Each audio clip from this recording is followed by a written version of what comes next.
Health.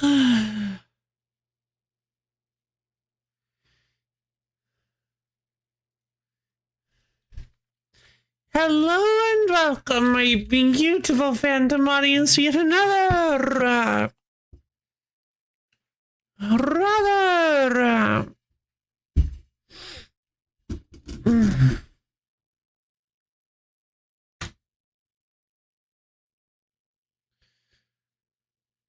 very poorly prepared for LoFi Lady stream. How's everybody doing today? Yo, love you, man, boy. How are you doing? Hey, guys. Hi. I hope we're all having a great day.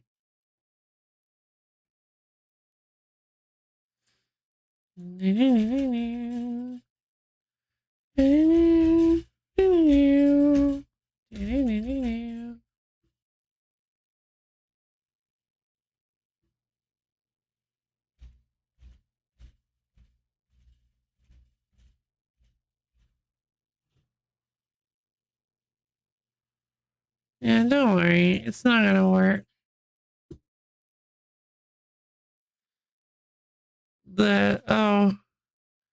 The thing in the Discord Laura posted about the Acorn Avengers, don't worry.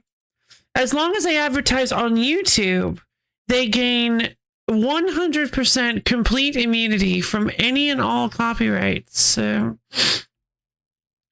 at least according to my personal observations, you can straight up rip assets from Pokemon and just slap them on your game and be like, your Pokemon adventure begins today, and show like Reshiram blowing up Sora Kingdom Hearts and be like, this is our game, it's amazing, right? And you're totally safe. Still homesick, it's chill. I getcha. I want to see something special to wake up. I would love to. I need to wake up.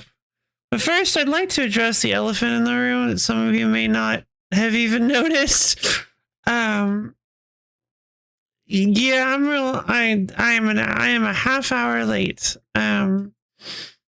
I woke up on time and accidentally dozed back off for 45 minutes. So I am really sorry.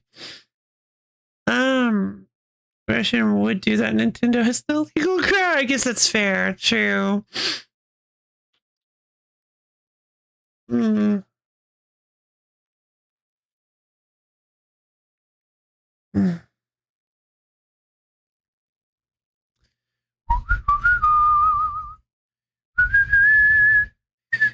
Good job. What do you mean, good job?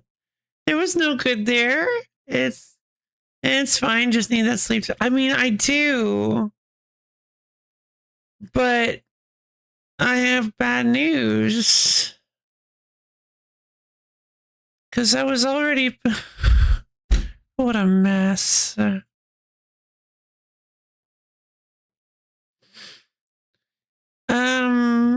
So I mentioned this at the end of Sunday's stream. Welcome back, everybody. Sunday was a wheel stream. We got until 3 because honestly, nightmare. I stayed up until 3 playing Uncle Chop's Rocket Shop. I'll admit it. I'm just sleepy enough to admit terrible crimes. Game amazing. Yes. Yes. So one funny thing I noticed about Uncle Chop's Rocket Shop is that it has insane streamability. Like, it's honestly got a lot of really weird narrative moments and fun things to like laugh about that would make it a really good stream game. Pause, beat for effect. For anybody that isn't me,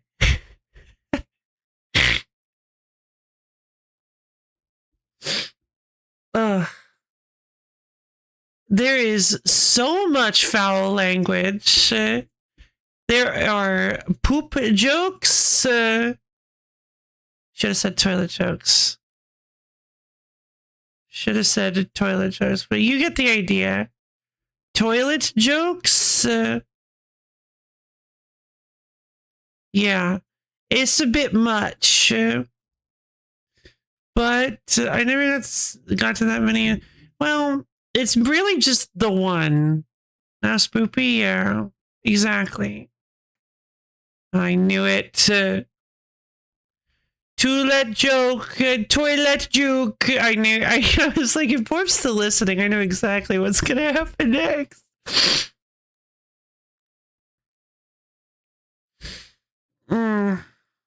But yeah, no, it's just the one. It's just that you have to clean out a toilet, and it's gross. It's disgusting. It's absolutely filthy, and like just so vile. And I hate doing it every time, but sometimes it's the right option.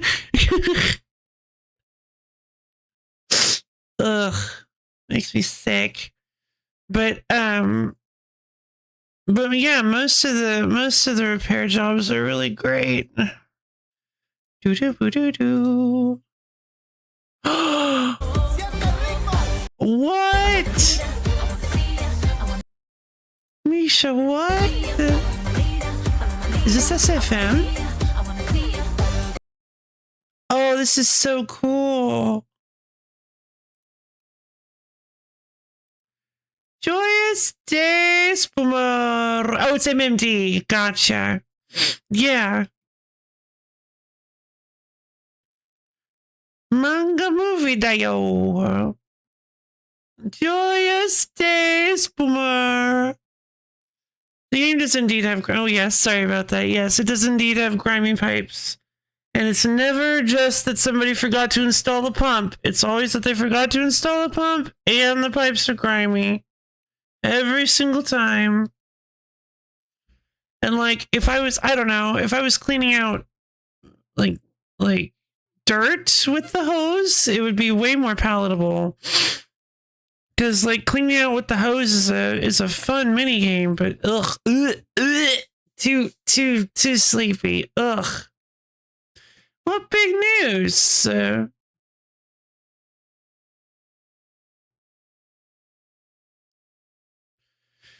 It's so big. It's actually exactly the news I thought I was going to say last time I said it. I'm too sleepy and have not retained anything. I'm sorry.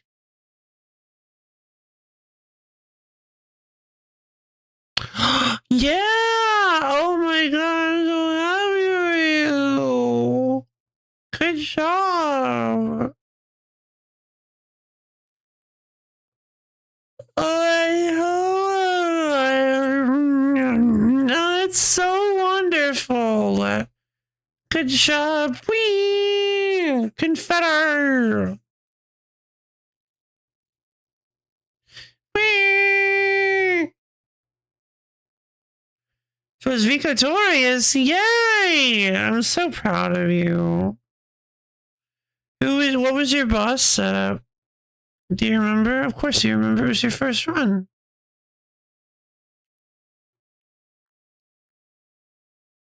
I'm seeing this mouse everywhere. Oh, it's Snaps Cube. Gotcha. Yeah, that makes sense. Is Snaps Cube a VTuber now, or is this just a mascot? It's a bunny. It's a bunny? He looks like a mouse. Well, I keep trying to look at it, but it won't stop. It won't stop wiggling. PNG. Oh, that's fun.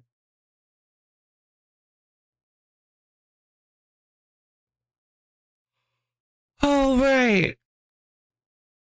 They got a little fellow with a bunch of toggles. Oh, that's fun. You don't see as many of those these days. That's great. Actually, I guess you do. Yes, you do. I just haven't seen very many. Come on, Banui. Wiggle? Hey, Molly.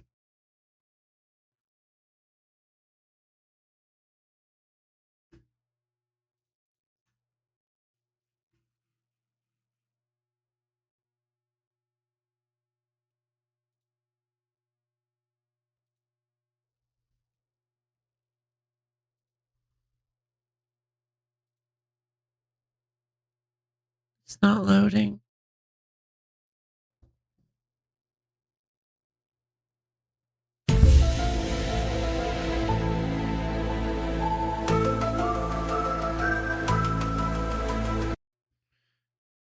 I meant 3Co. I meant 3Co. I meant to say Expando, really. Hey, Expando, how you doing? I meant to say Expando, accidentally read the name of the emote, and accidentally parsed that emote as being Amalia instead of 3Co. So, goodness, that was a complete nightmare. My bosses were Mobius and Smoothskin. Ooh, Orphan, rough. Mobius and Smoothskin. Yeah, that's pretty normal. I had the achievements pulled up so I wouldn't forget. Fair enough. Fair enough. Oh, darn it.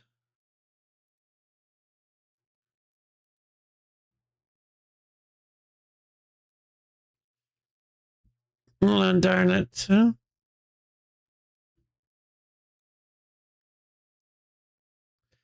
For submitting Undertale 2, I shall consume your almonds as penance. Oh.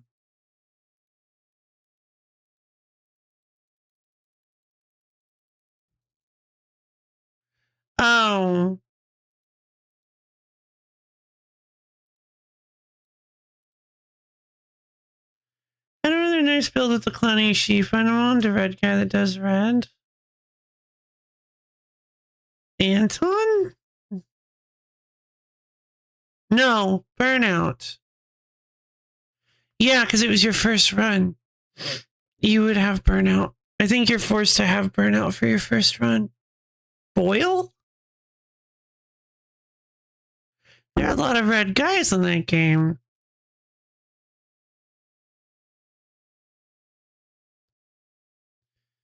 Cloning sheep on Boyle. I don't even remember what cloning sheep does. This is going to be the first time. I think this is going to be the first time I've ever looked up. No, I looked up a wrinkle before. This is the first time I've ever looked up a game mechanic of.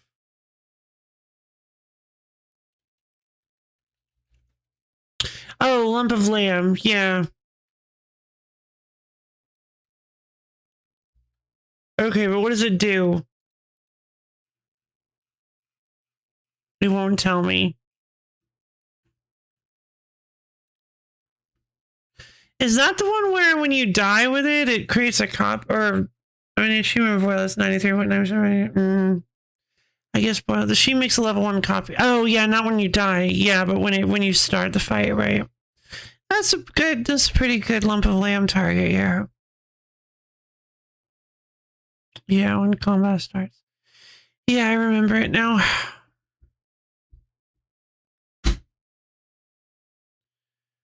Okay, so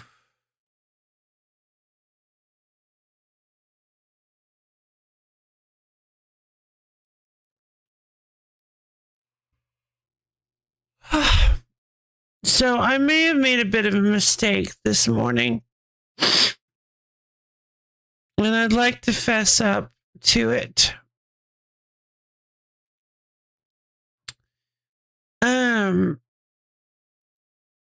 I did in fact start half an hour late. I accidentally dozed off. I mentioned this earlier.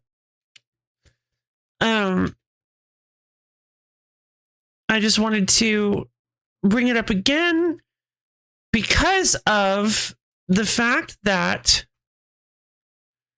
some of you may have missed my info drop at the end of Sunday's stream. This info drop is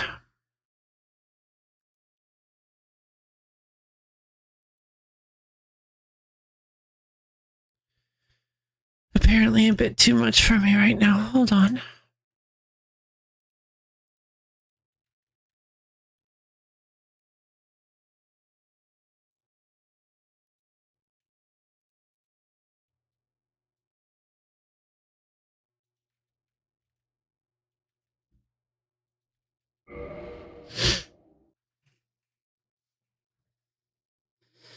Whoops.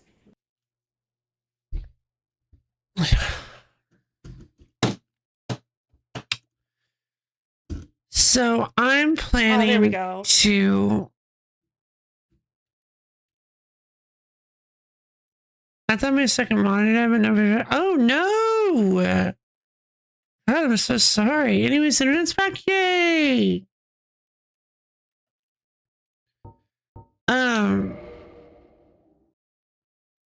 So today is actually going to have to be a short stream.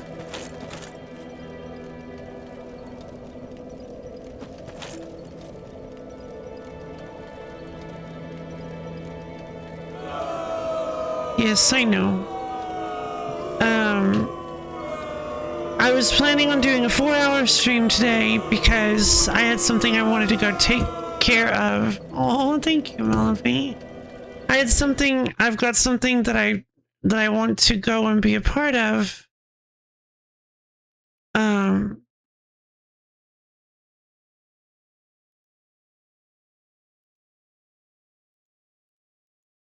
After stream.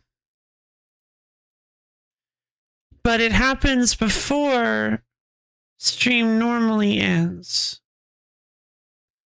So why is it so vague? Why does it look like that?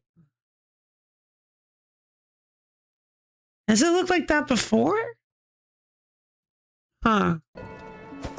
I really need to be careful about that. And unfortunately, if you want to do it, it's probably yeah. Yes, thank you. I appreciate that. Yeah, so I was hoping that this would only be a 4-hour, like that this would be a 4-hour stream.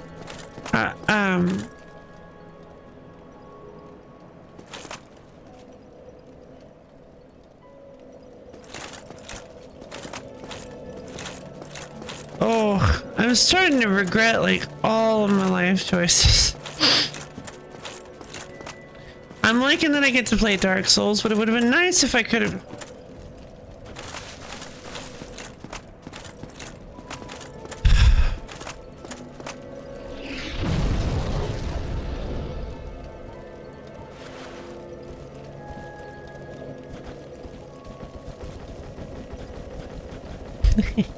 So this is like a thing. I'm gonna change the subject real quick. So this is a thing that people like to do in like PvP. Is well, I guess actually maybe I've seen people do this before. It looks like I'm stirring a pot really fast. Woggle it. This is way harder to do than I thought it would be, repeatedly pressing the L1 button like this.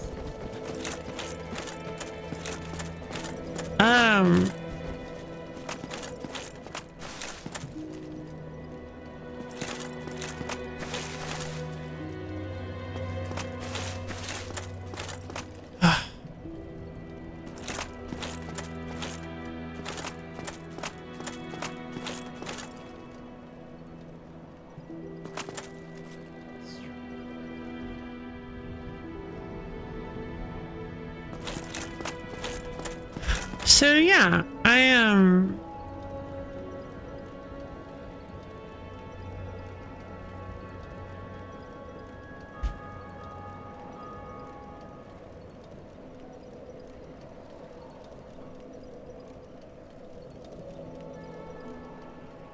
Oh, I'm trying to waggle it. Oh, I thought you said woggle it. Waggle it. Yeah. Okay, I'm trying to just.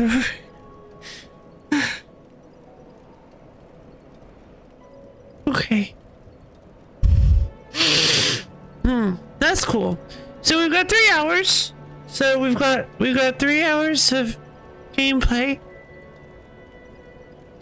That's fine. That's loads of streamers do 3 hours. All good. I want to get myself some tea and do morning stuff. And I think I'm gonna eat myself a chocolate chip muffin. And then we're gonna play some Dark Souls and I'm gonna try to find my way through.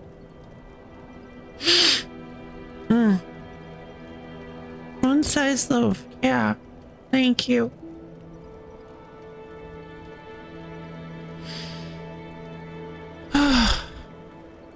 Thanks, guys. Enjoy your Chinese food. Takeout. I was thinking, I was like, maybe I should have said takeout because it could be anything. Yeah, it was takeout. Takeout's a fun word anyway. Ugh, yeah, so... So yeah, I reorganized the stream in like with the schedule in like a fit of inspiration and maybe ended up making some things a little difficult. That's fine. I'm just gonna enjoy the stream. Okay, I'm gonna go grab tea and food and stuff. I'll see you guys soon.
So yeah, instead of letting my mood swings render me as a sobbing puddle on the floor, I have an idea. I think I think I want to welcome, thank you.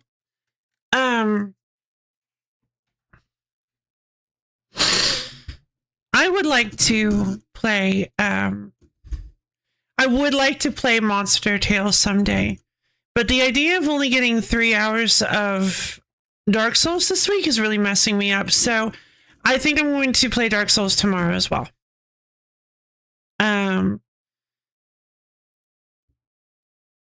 The swings are so bad. Thank you. Yeah, they've been they've been affecting me since Sunday, I think. I've been feeling very volatile. But anyway. Wait, was it Sunday or it wasn't Sunday? It was Saturday? Oh, God. I think it was Saturday. Was that Saturday? Yeah, that was Saturday. Oh, with the Crimson Desert incident. Yeah. Poor Monster Tail. Monster Tail's gonna get his time to shine, but I'm gonna change the schedule. I want to play. I'm wanting to play more Dark Souls, and so today will just also be a Dark Souls day. That's basically what's happening. Is I'm swapping Dissimilar into Saturday, and I'm just doing everything Dark Souls. I'm just extra souls indeed. Hey, Hardy. Ugh.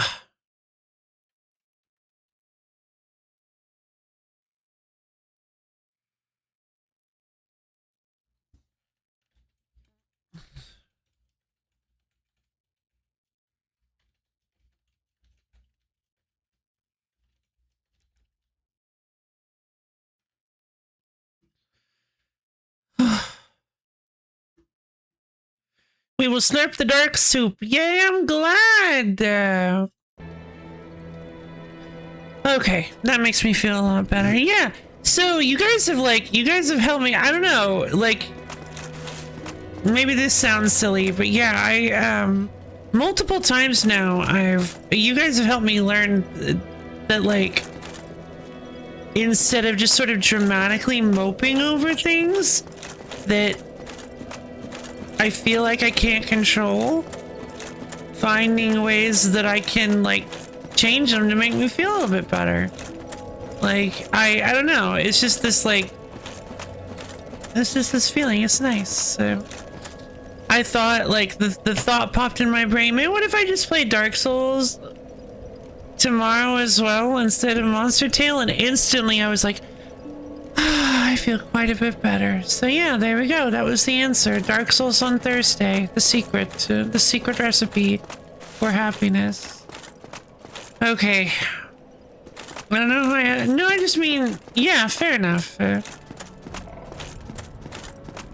Proactive. Yeah. Yeah.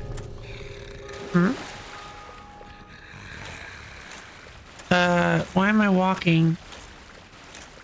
Why can't I stop moving? Whoops. Oh, there we go. Whoops. Oh, there we go. Because my controller disconnected. Who's sleeping?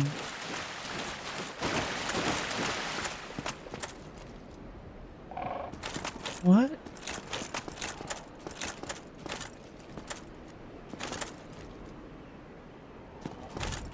Is he gone?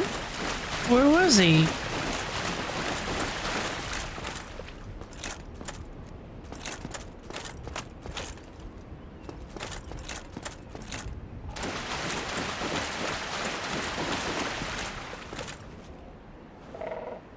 Wait a minute, hold on. Is this the area I was thinking? I think I know what this area is. Maybe. Maybe not, because I thought this was dark.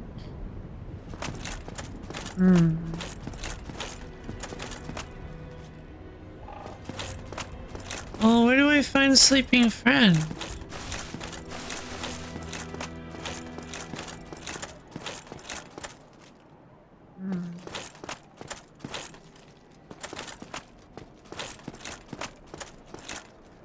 I miss too much. I'll have a good time with the fun. I'm glad. No worries, Success. I hope you have a wonderful day.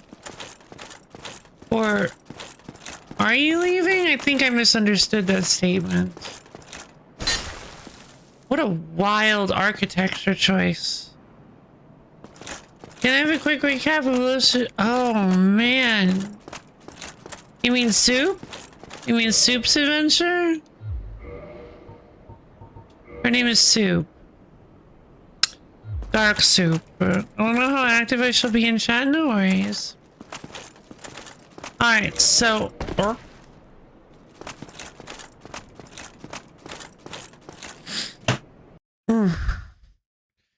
Quick recap of my adventure so far.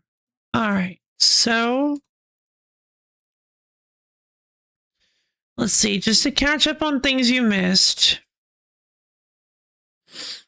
Alright, so first thing I did was I played Baldwin's Bear, and then after that I played a game called Gasp, and then I played Stargazing Genesis. Then the next day I did Cosmic Star Heroine. It was my first day of doing the Cosmic Star Heroine series. So it was quite interesting. It's quite an interesting game. And you notice I didn't spend a whole lot of time on Baldwin's Bear, Gasp, or Stargazing Genesis. Honestly, Baldwin's Bear was great. Baldwin's Bear was like the funniest game. Like Baldwin's Bear being the first. I guess I never really thought about how like funny and fitting that is. But Baldwin's Bear being the first game I ever streamed is it's just a really funny thing. It's very fitting for me. Let's see.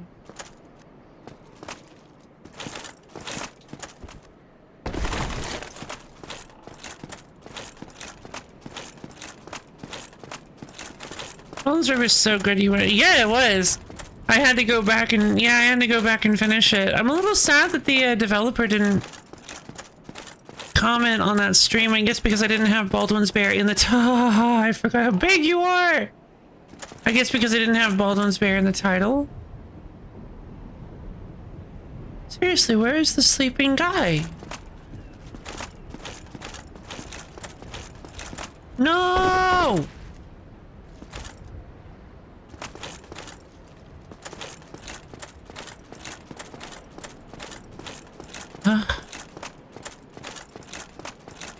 Hello.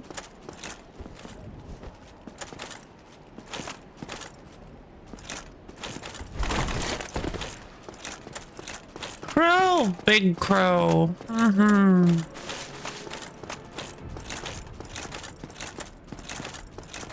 gonna do that again.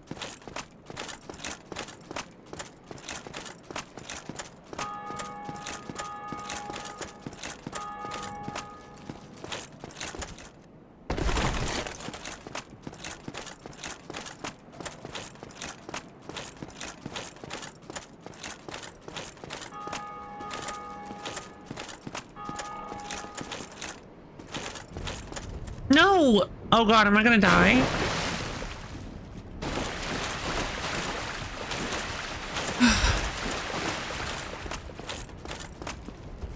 Might as well drink it. It's gonna reset me to 10 anyway. Yeah, but like I didn't want to walk all the way back.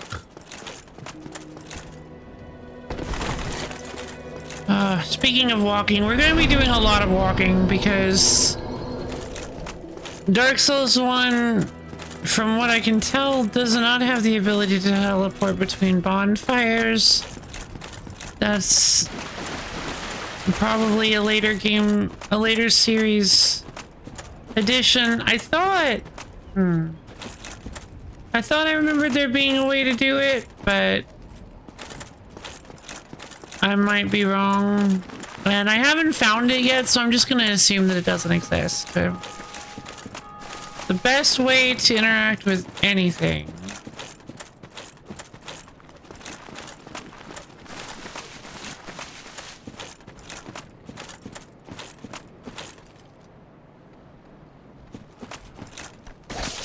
You would have died if this was Dark Souls 2. Oh, great. Excuse me, gentlemen. Excuse me, gentlemen. It's fine, guys. I have low health, so now my blue tier stone ring is active and I get a defense bonus. Help. Ugh, they're like whole hitboxes active while their bones are forming.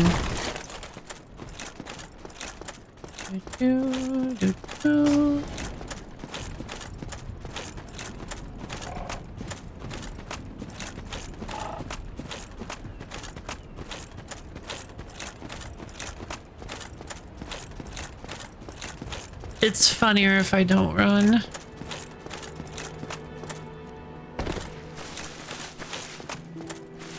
Okay. Be wary of hope. It's a good... Oh.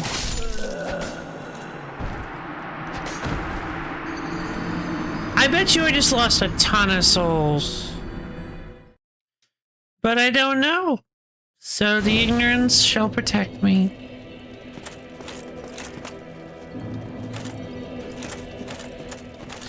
Alright, so now I don't have to worry about going and finding them. That's good.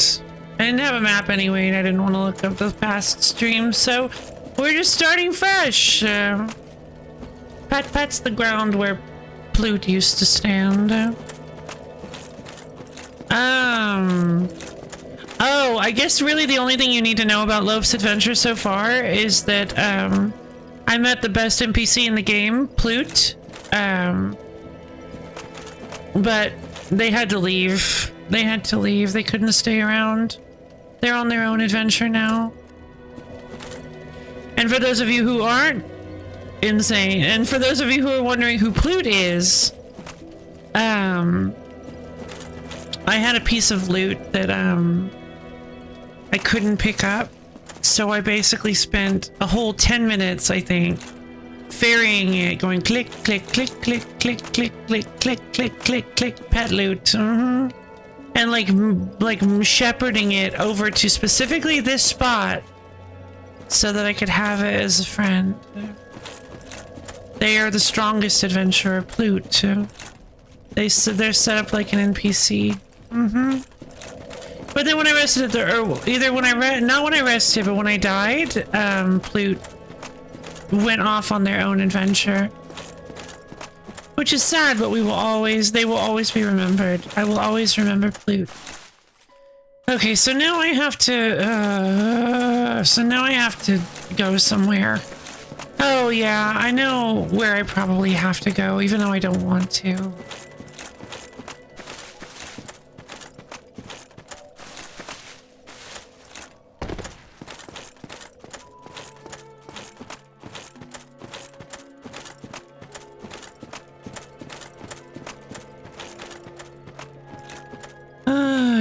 Alright. I think we go in places.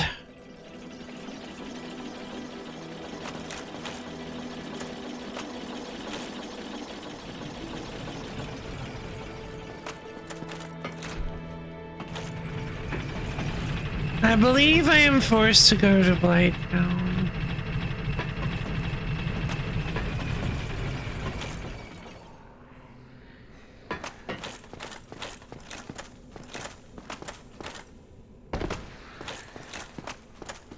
I don't want to go to Blight now.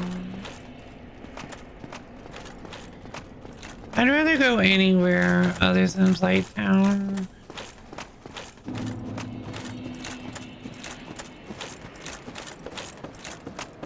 Man, I don't want to go to Blight Town. Alright. This might not even be the right way. What? Wait, these guys were mini boss class? No, they're not. Hey guys.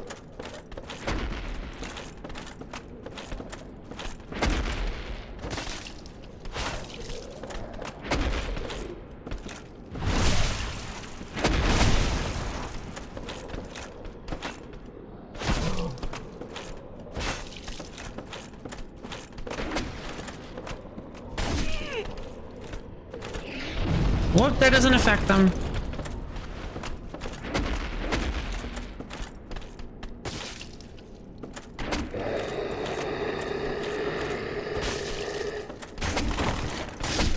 Gah. Don't worry, most people don't like it. Yeah, that's fair. It's got big scary bugs and the air is toxic. I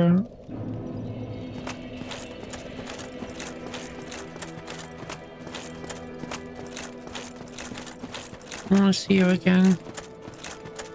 Pretty sure he wasn't there a second ago. Maybe I'll talk to him this time.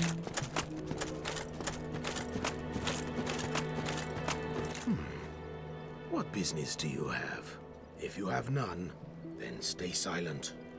Alright. He sounds like Patches.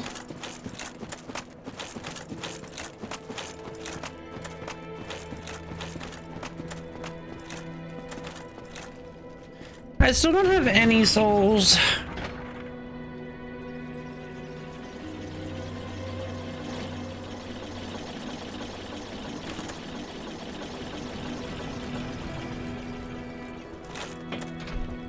God, I must look like a total noob. I forgot to do the most important thing in the entire game.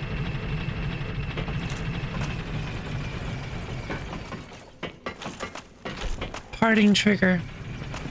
When you're leaving, I've shown this off in other Souls games, funnily enough. But when you're leaving, you want to trigger the elevator to go back the direction you used it. That way, when you inevitably die, you don't have to wait for the elevator to arrive. It'll already be there. Because the elevator locations are persistent.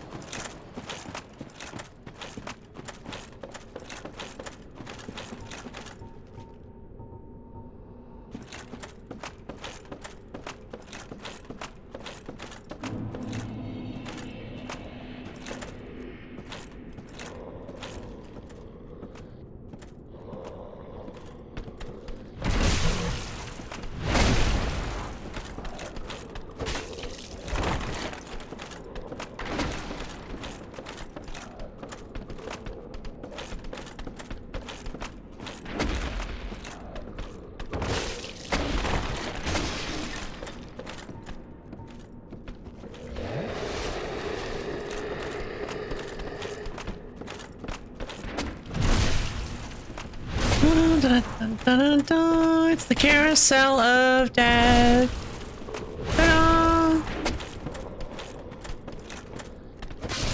Got him.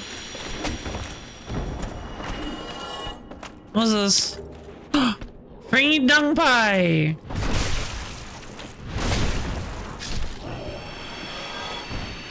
Heal time.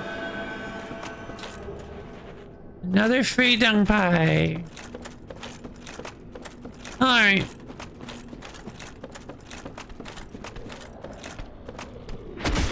These guys give 5,000 soul. Sorry, 500 soul. Could you imagine?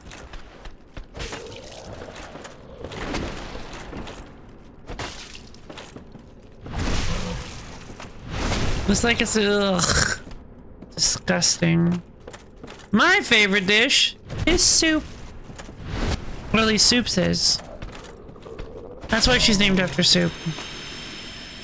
Just kidding. We'll never actually canonically know why she's named Soup. We can always make assumptions. Wait, this is Blighttown? Wait. Oh! This is after the Valley of the Drakes. Okay, I thought I was going to have to run through the Drakes again. Oh god, I don't want to do this. Lasagna? Ooh, you like lasagna? Lasagna's pretty good. Uh-oh. It wouldn't let me go down the ladder. I'm just gonna run past the orcs this time. Well, I say that. I do need the souls.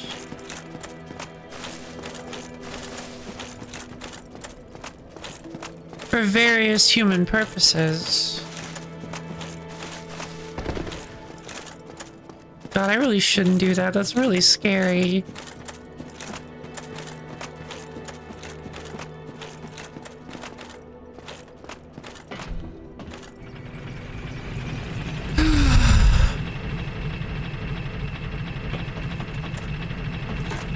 Alright, all we gotta do is make it past Blighttown, and then the rest of the game will be a breeze, so... And I know this because Blighttown is awful, and there's no way they could have made something worse than Blighttown. Right? I'm gonna cry. I'm too tired for this.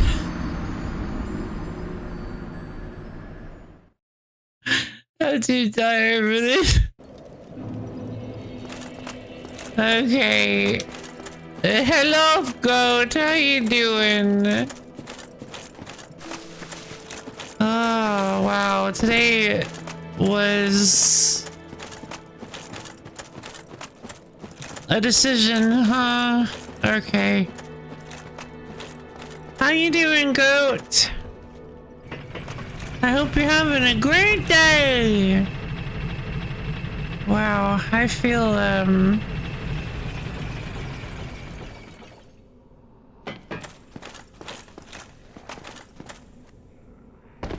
bit of a toothache. I get that. I'm sorry to hear it.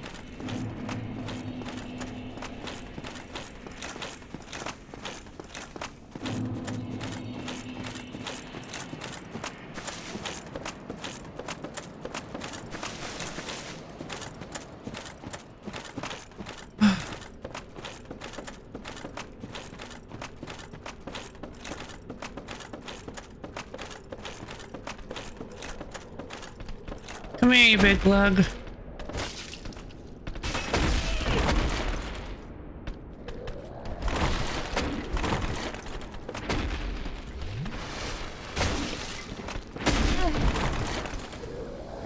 I'm leaving. Okay. So... My Allfather Lloyd.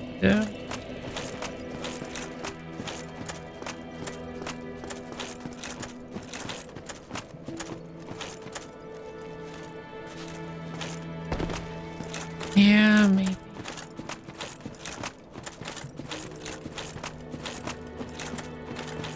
Good intentioned chaos.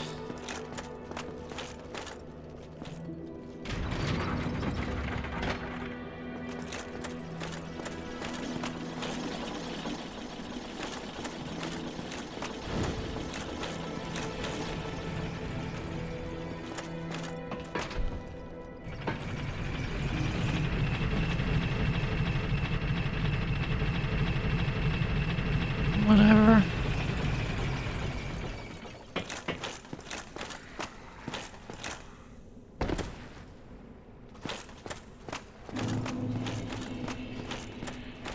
Okay. Am I being Dark Souls tip? Are you gonna send? Did I not?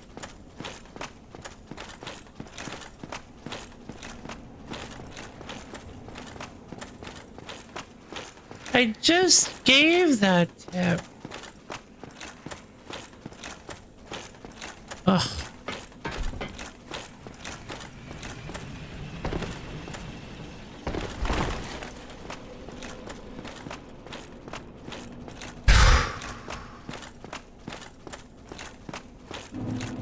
But thanks, goat.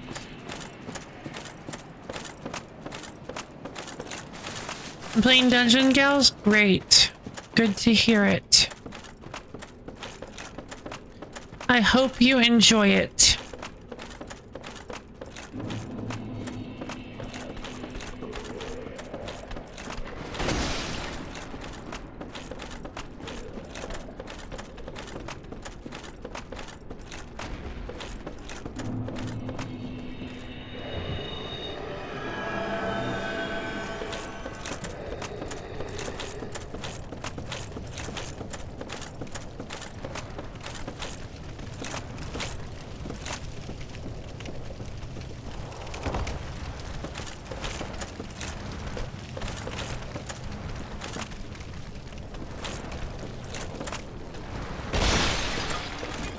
Don't touch me, don't touch me, don't touch me. Don't touch me, don't touch me, don't touch me, don't touch me.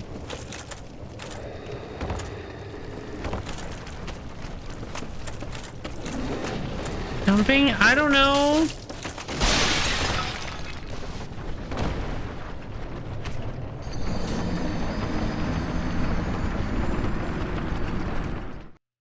I want to play Kabuto Sumo. Oh. Whoa, look at that dog. Yeah, quite the dog, huh? Big fire-breathing dog. Ugh. For a second, I thought you were talking about Kabuto Sumo. Wet, spindly dog. Very wet dog.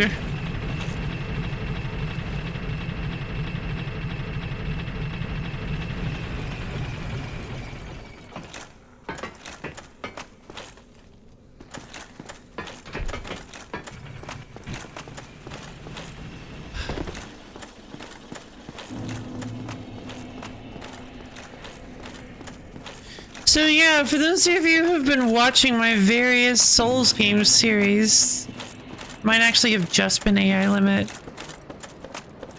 I do the elevator trick all the time. I'm not new at this.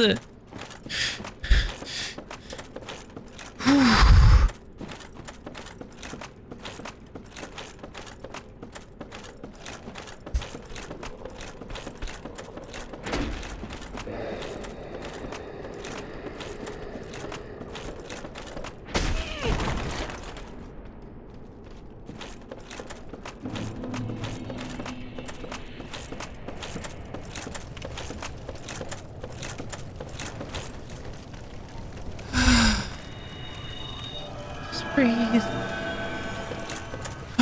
Just breathe.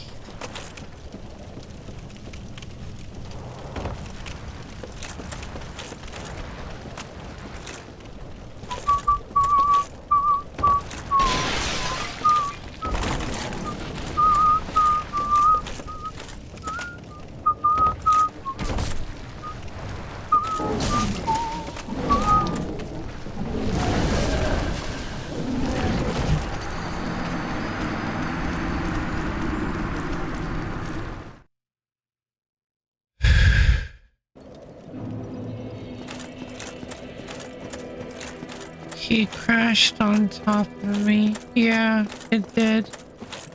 He dropped on top of me. I got dog ambushed. These are like the worst. These are like the second worst dogs in Dark Souls.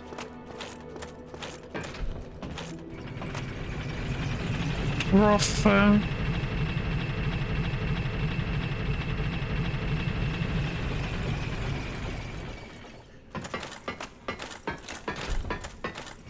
Yeah, these things must be dogs, because that death was pretty rough. You are near the best dog. No way! Am I? Wait. Wait. Do I get to sift through New Londo ruins? But how do I don't know how to get through. Need fog wall. What does that mean?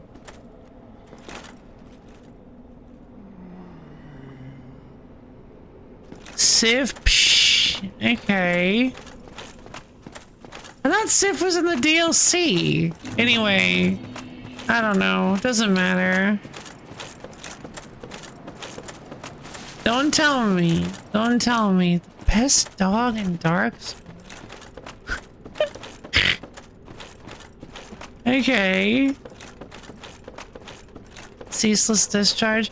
I don't think I'm anywhere close to ceaseless discharge. Like I said, I know that I know like all the bosses. Well, maybe not all the bosses, but I know a lot of the bosses and like the major points of the game, but I don't know any of the connective tissue. I don't really know how to get from place to place. I've never really paid attention to people walking to said bosses. And since I've never played this, like myself, I'm gonna have to figure it out. Dog. Alright, I'm gonna try not to get... Okay, so I'm guessing what happened is he also slid down the roof.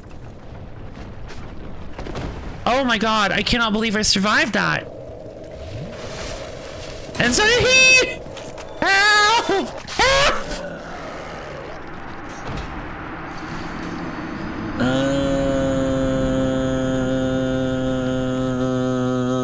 Okay, let's try that again.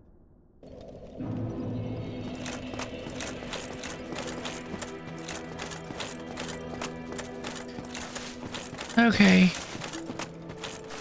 I think the notes gave me a shortcut out of this awful area. We shall see.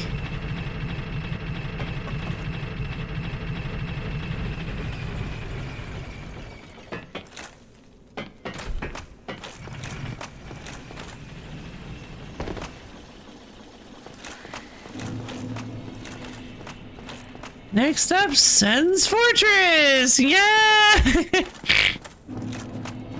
It's funny. I've seen people attempt Sen's Fortress many times, but I have no idea where in the world it actually, like, literally where in the world it has been placed. So I'm just like sitting here so scared. It's a really funny experience because I'm sitting here like at any time I could stumble upon Sen's Fortress. Blech.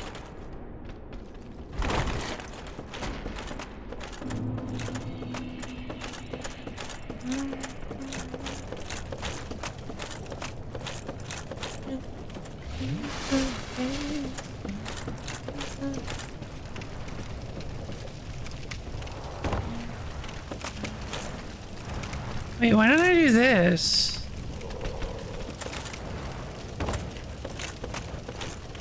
That's much better.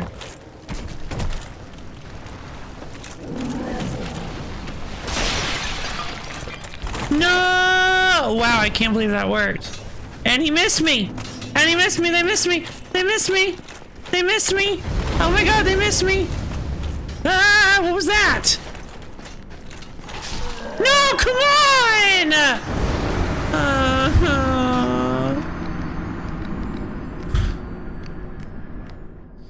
This game is the worst.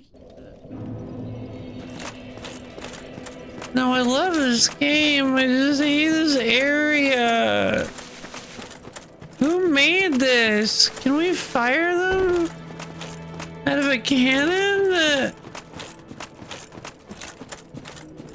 Who thought this was a good idea? You can't buy purple flake. You can't buy moss clumps yet.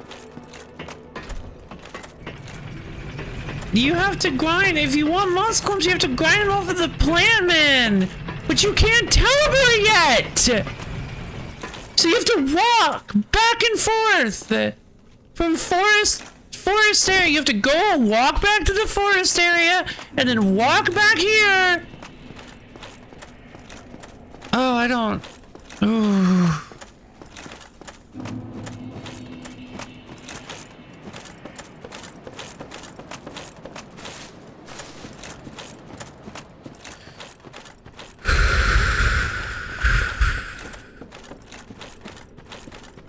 I might be.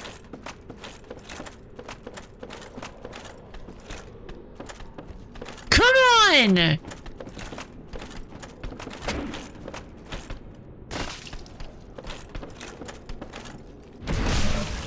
Get some!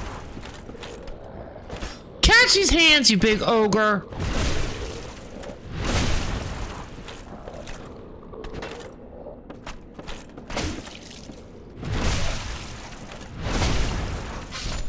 Okay, left walk-arounds for ogres.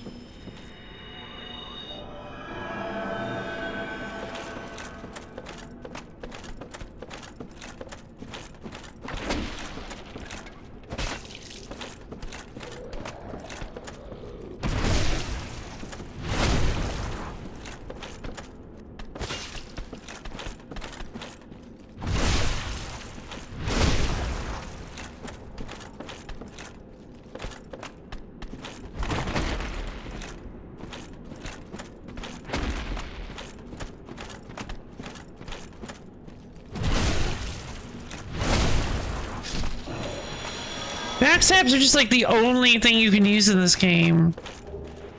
I mean, like, at least the poison swamp in... At least the poison swamp in Dark Souls 3 is, like, not the worst thing in existence. It's still horrible, but it's, like, kind of funny. I don't know. Full of crabs, yeah. Is it? No, that's the area before you get to the poison swamp. The area before Sage. The actual... I don't remember their names anymore. That's kind of weird. It's a really terrible feeling.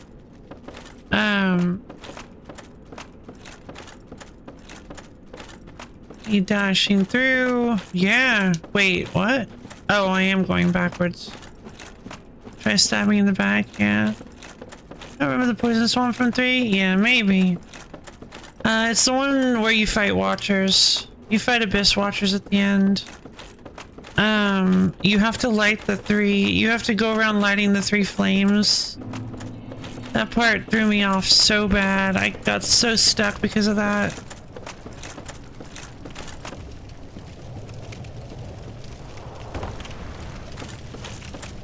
I don't think I want to go to that area with the dogs. I'm not gonna lie, I think maybe that's just like the wrong choice. There's so many like dartmen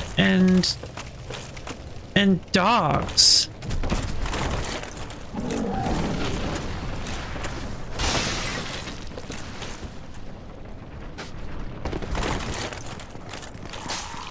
Oh no, no, no. Drink! I hate this game! Okay. Fine, I'll go a different way, I guess. That's completely impossible.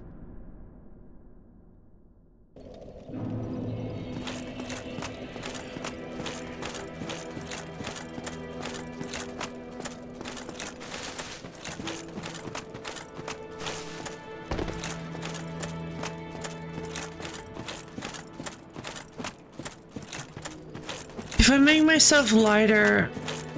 Thanks for... If I make myself lighter, I should be able to... Oh no. I should be able to survive, to take less fall damage, but then I'll take more combat damage! Yay!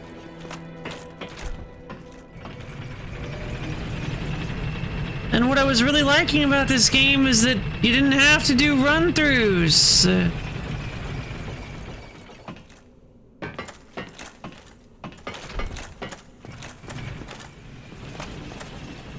Or when you did, they were really funny, like over in New Londo.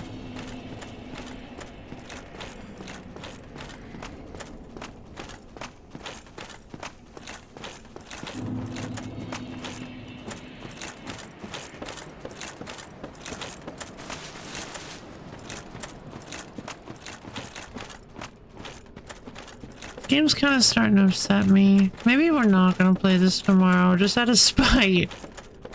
I don't know.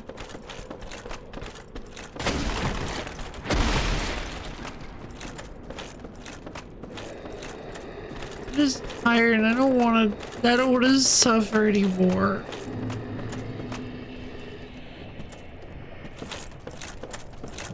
I hate this game.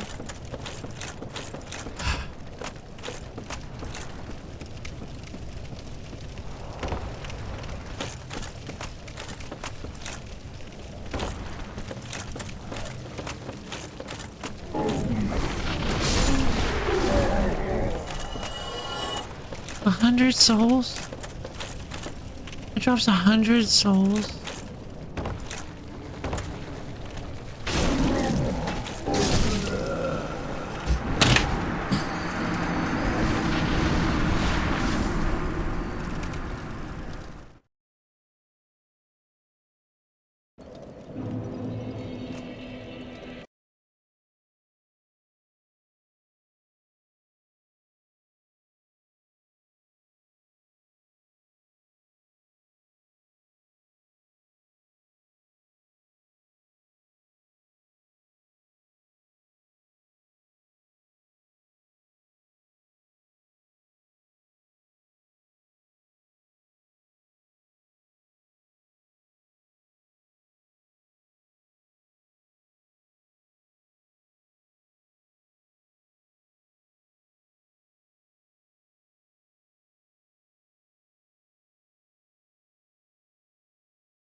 So yeah, I guess I was in the mood for dissimilar today. I am... I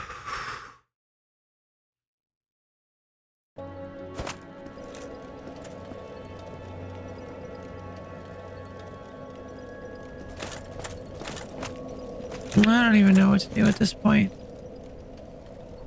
A medicinal dice game. Did you? Medicinal dice game. Oh. Oh. Okay. Fish update!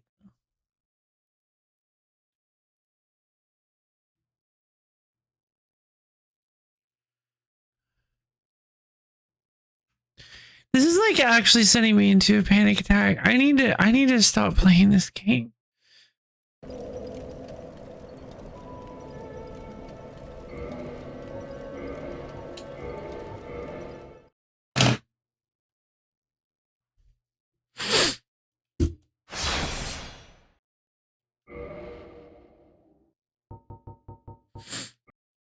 At least for a little while.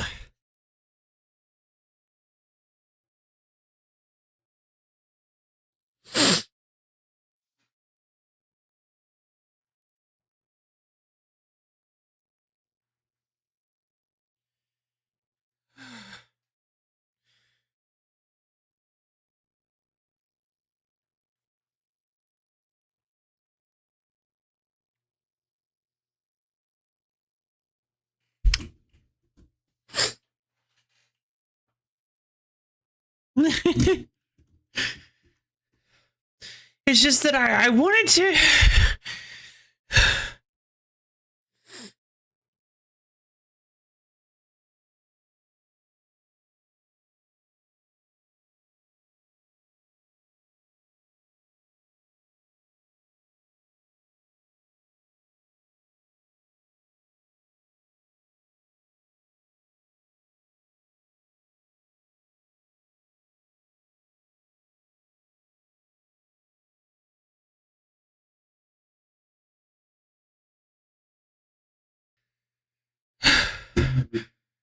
Hugs. Thank you for the hugs. Thank you for the hugs.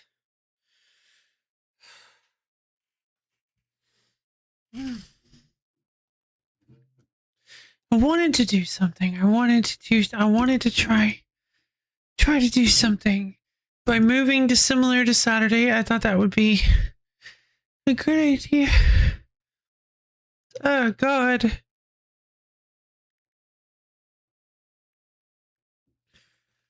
Whew. Oh. So yeah, it's just that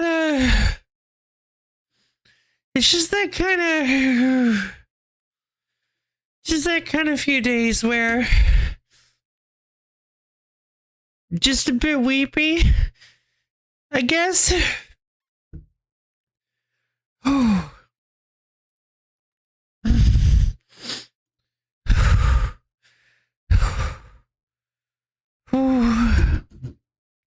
Oh man.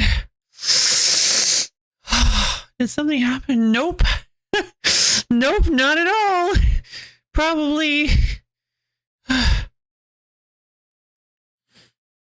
just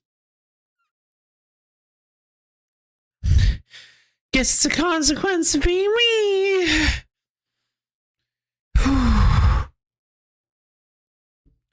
You know, sometimes these things happen.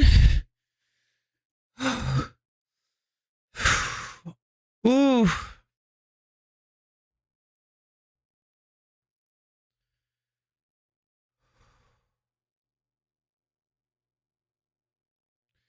Consider all the good stuff. I suppose that's true. It is nice. I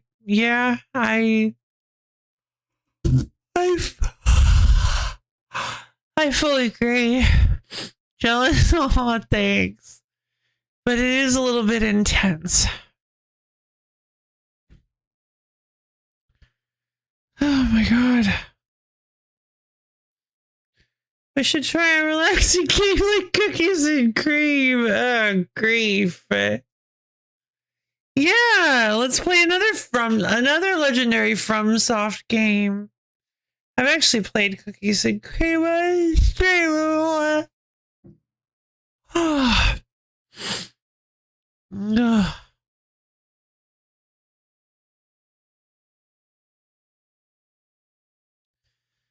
I was trying to do something with the schedule. I thought that maybe this would be a fun, palatable way to change the schedule up a little bit. And then it would be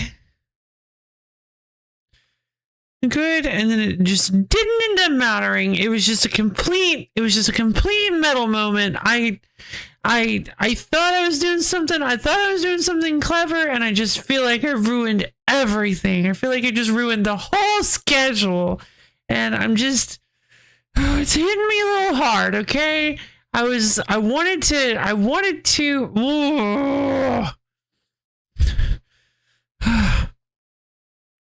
What am I by exacerbating? I think I am. Yes.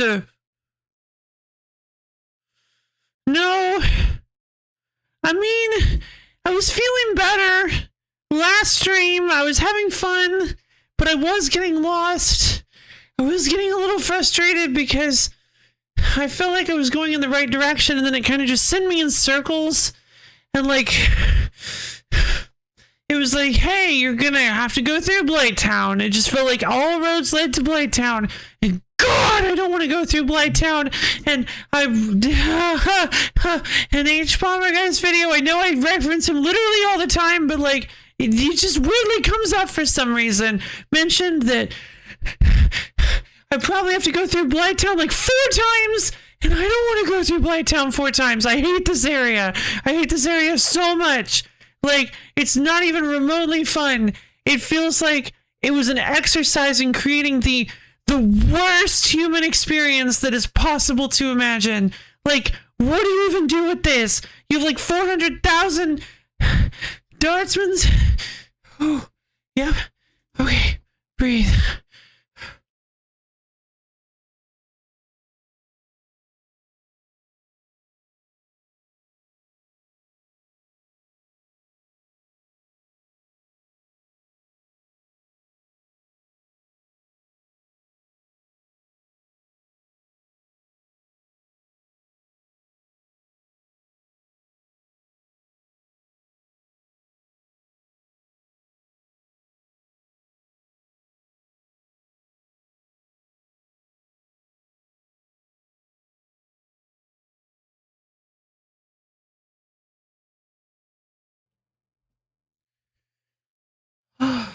It just, it feels like the other areas were rather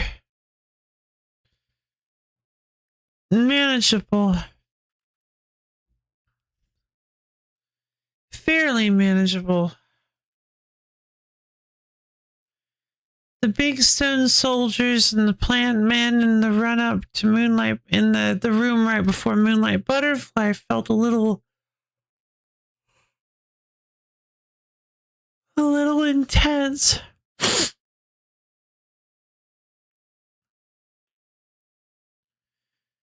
But they were runnable.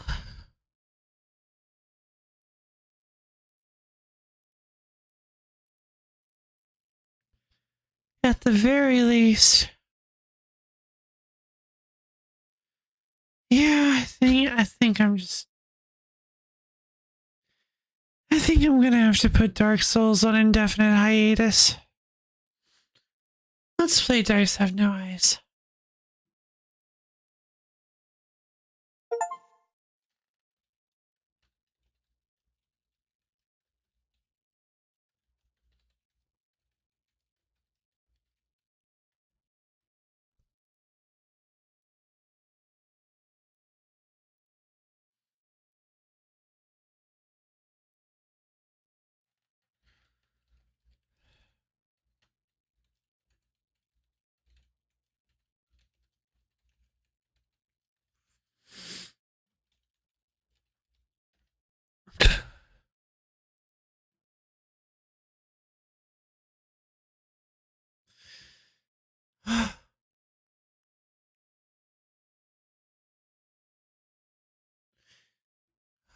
No.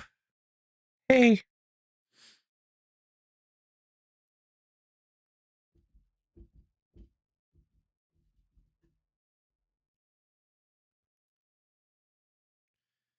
I need to send a DM.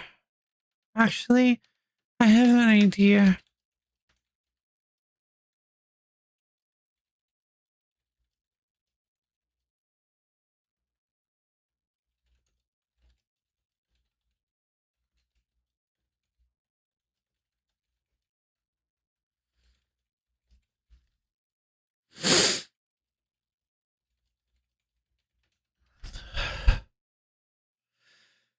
A little meditative dicing. I might have another idea.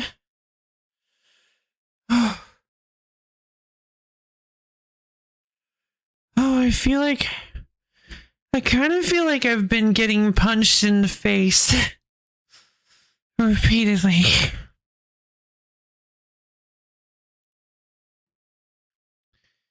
Alright. I have another game I've been wanting to check out.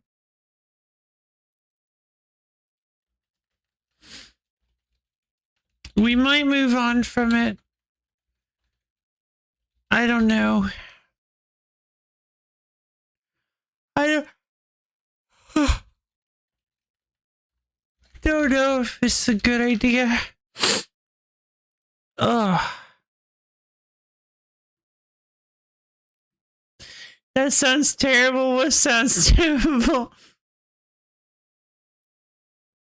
Anything that isn't meditative dicing, is that what sounds terrible? Oh, Lord. Oh, that first picture is so good. Oh, the third picture, she's all like, oh my god, she's all like, yeah, I guess, yeah, go ahead and boot me.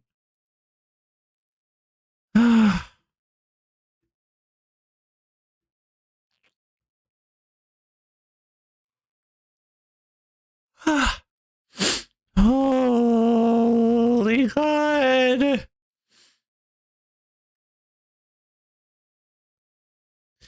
Oh, dice have no ways. Hold on a minute.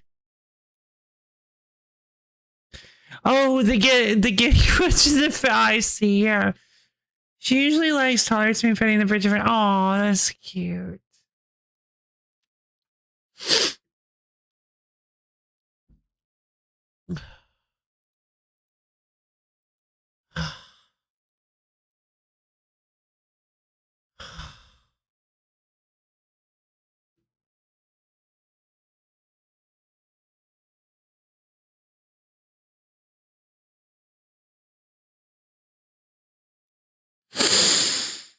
Wow.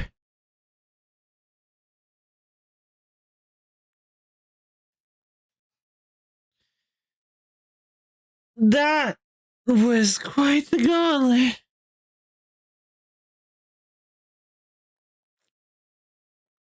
So did I.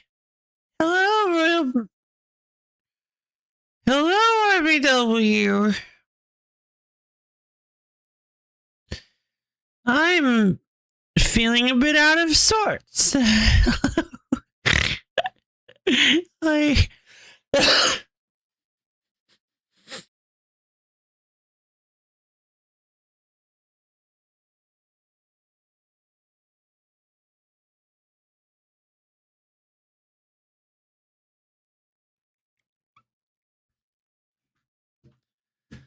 So if you haven't already seen from the update to the stream,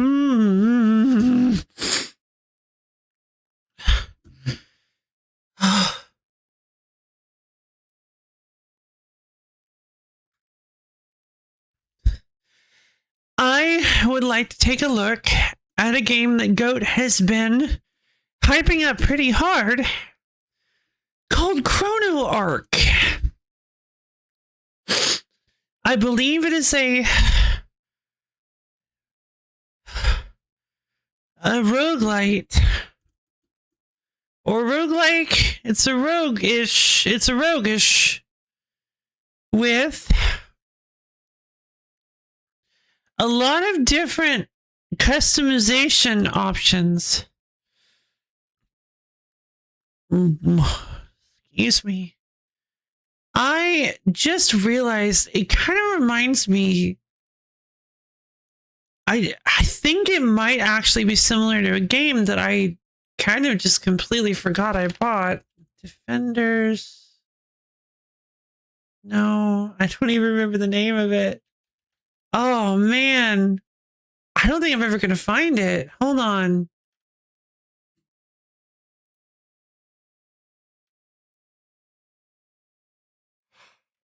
Oh. So it's a really interesting game where it's a JRPG.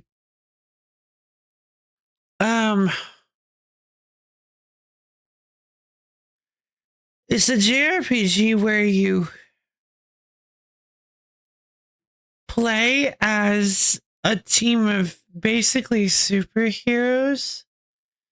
And how the game works is that you find modules which are actually abilities. They're actually actions that you can use. And they take different amounts of action. Oh my god, is it actually Freedom Force? Oh, there we go. Unless I just don't own the game anymore.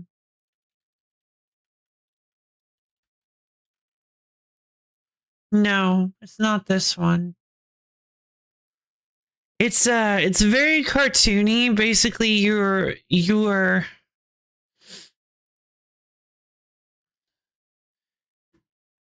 assaulted by, you got a little robot friend, you're attacked by a big space wizard. And tutorials definitely oh sure. You're attacked by a big space wizard, and you have to, it's a roguelite, so you have to go through and fight. Oh my god, let's see if I can find it.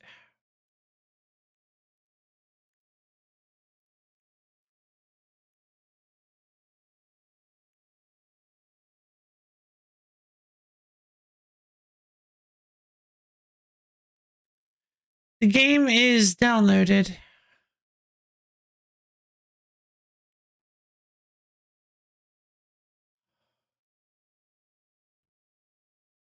It might actually be.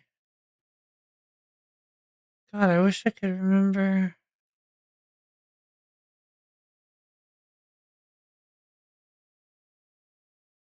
I do have recorded activities, so.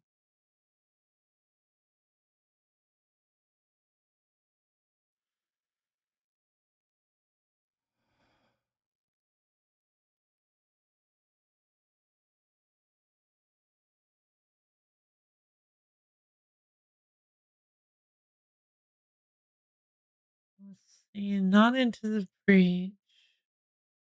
Why is Project Wingman listed as roguelike? Oh, because it has a roguelike mode. I completely forgot about that. It's not Star Renegades. Oh, Star Renegades was actually really cool. I need to get back into Star Renegades. That was a cool game. Dimensionals. It's called Dimensionals. Dimensionals is so cool. I wasn't really able to get into it, unfortunately. It's a really cool game. It's a really cool kind of game. And basically that it's similar to what Chrono Ark kind of looks like to me, where you assemble a team of heroes that determines how your builds are going to go.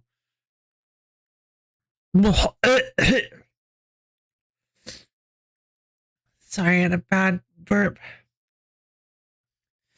It's like the way dental pain resonates. Oh yeah, I fully agree. I fully agree. Dental pain is like the worst thing ever. But basically, you end up creating these. It's basically build your own JRPG character over the course of the game, and you like upgrade your powers. And there was actually an exploit in the demo that allowed you to get infinite money. It was very hard to do because you had to get the right combination of relics.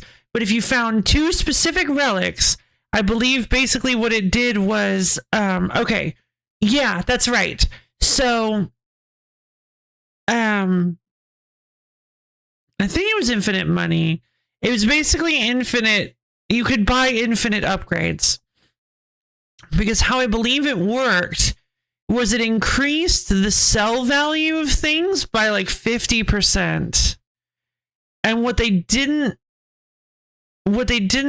foresee was that put the sell value above the buy value for items.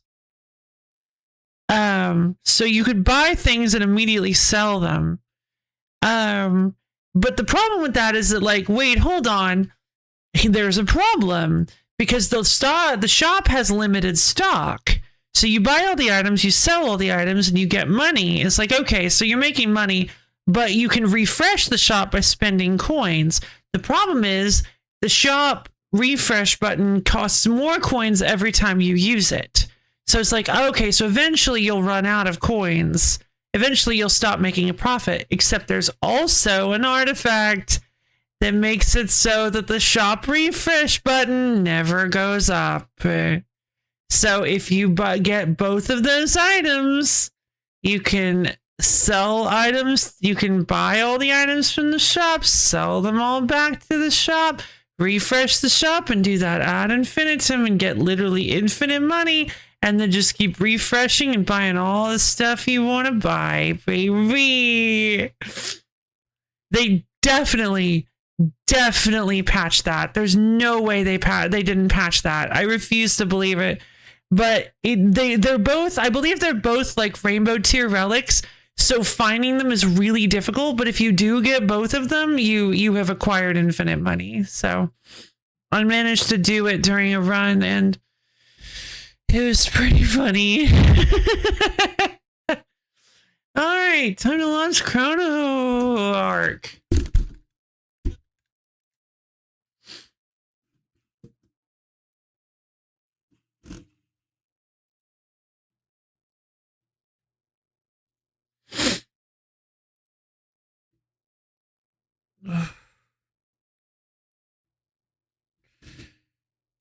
All right. Oh, that's nice. Subtitles are in Mongol, so I don't know how to read these. One day everything just fell apart. We thought our world protected, but we were wrong. Nothing could be further from the truth.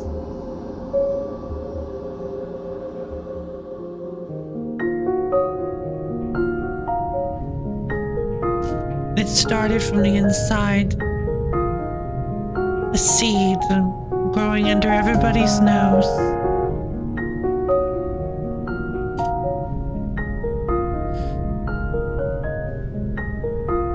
And then it happened. The fall of mankind.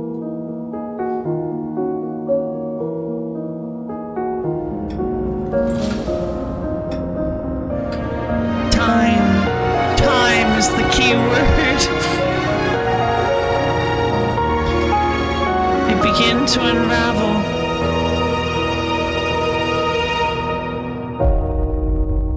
And then nothing made sense.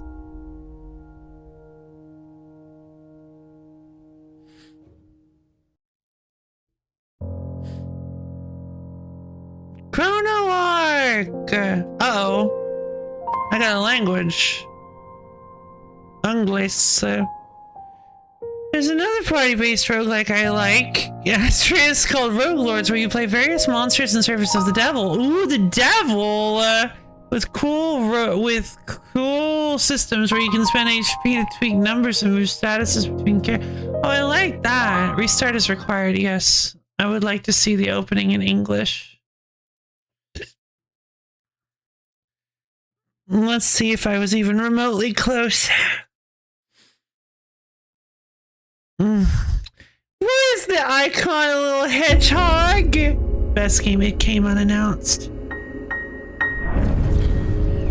The land was overcome by an unknown darkness. The land became twisted and everything came to life to attack humanity.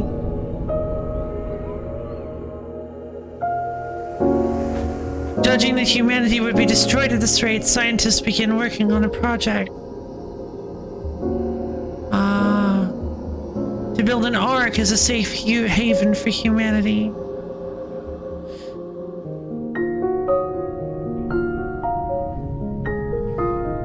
The project was going smoothly. The last remnants of humanity gathered together, and the Ark project was a success.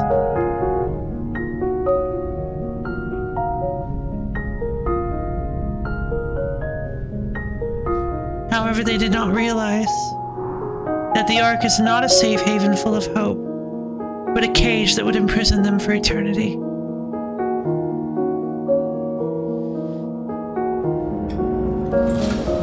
The people discovered only one thing. Activate the clock tower and the world will be restored.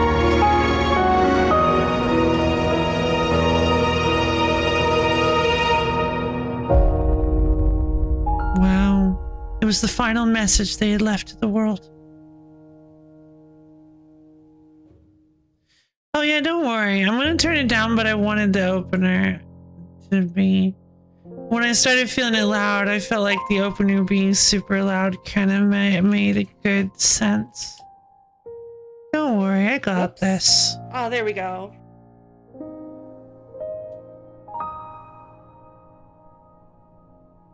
Good crescendo, I agree.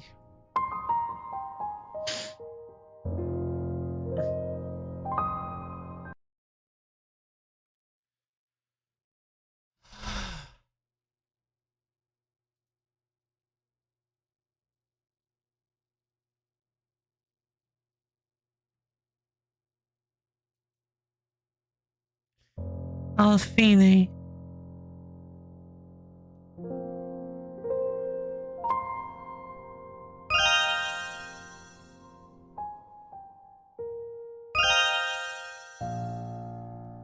Okay, controller's been detected, but like...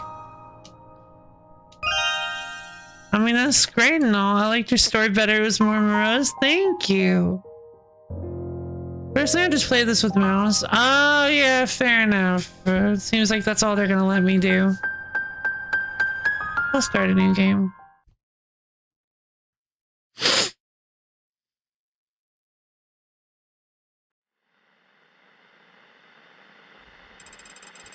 Welcome to the Ark. Thank you. This is heaven where everyone's dreams come true. People live together for a single hope. Yes, this is the world everyone wanted. Come on, tell me. What do you desire?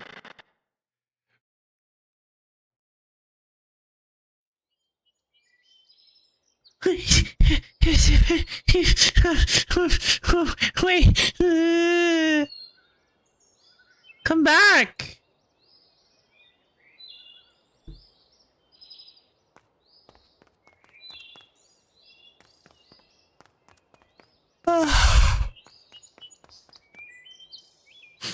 Lucy!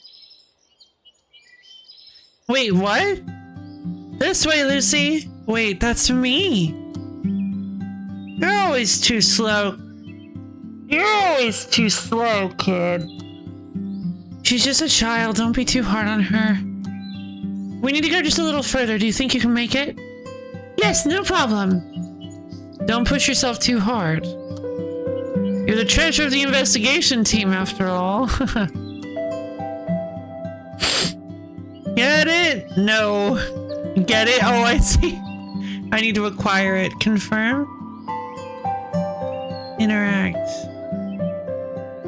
I'm not scared as long as everyone's with me. We'll take care of the monsters. Just lead the way for us. Chase the hedgehog down the hedgehog hole and up in Wonderland, but it's slightly more hedgehog themed or something. I don't know. Great improv. Don't worry, we'll protect you with our lives. Oh, you can right-click to investigate too. Let us know if you have any problems. Okay. That was a cube-shaped berry bush.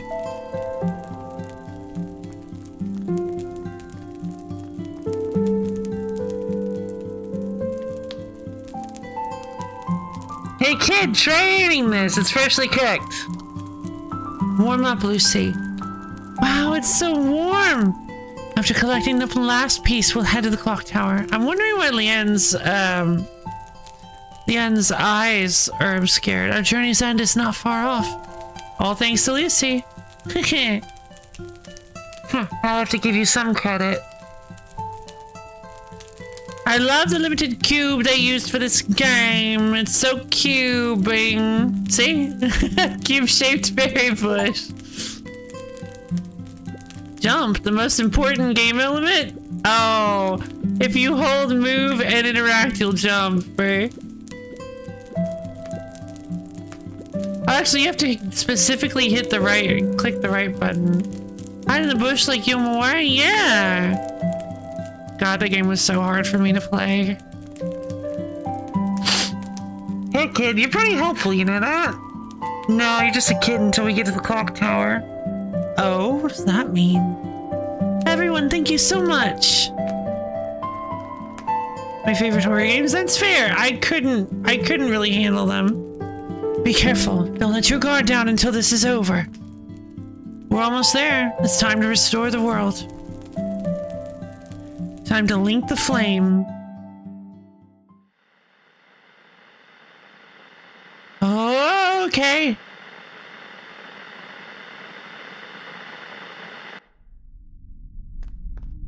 Is it? Oh, I knew it. God, I knew it. I was so afraid. I only got a little careless. How could it end like this? Joey's no longer moving.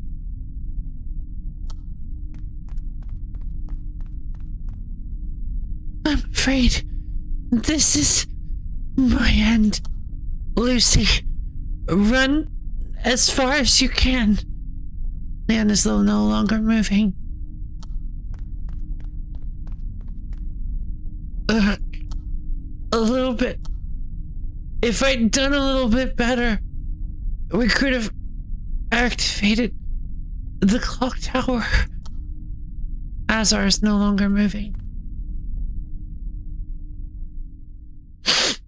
Jeez.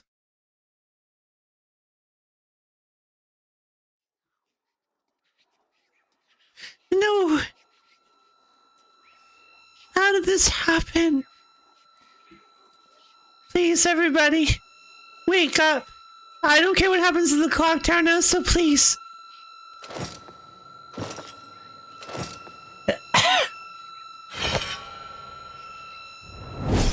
Jesus. I wonder how many times she's gone through this. Judging by the look on her face, it's probably been hundreds of times. Don't worry. This is not the end. It's just another beginning. Very Homer-coded, because you are the hero of this world.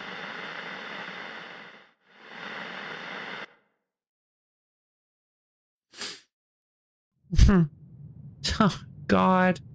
Explore the Twisted Land, obtain the time shades, and activate the clock tower. God, she's so jaded now. Lights off. Lights on. What do I do?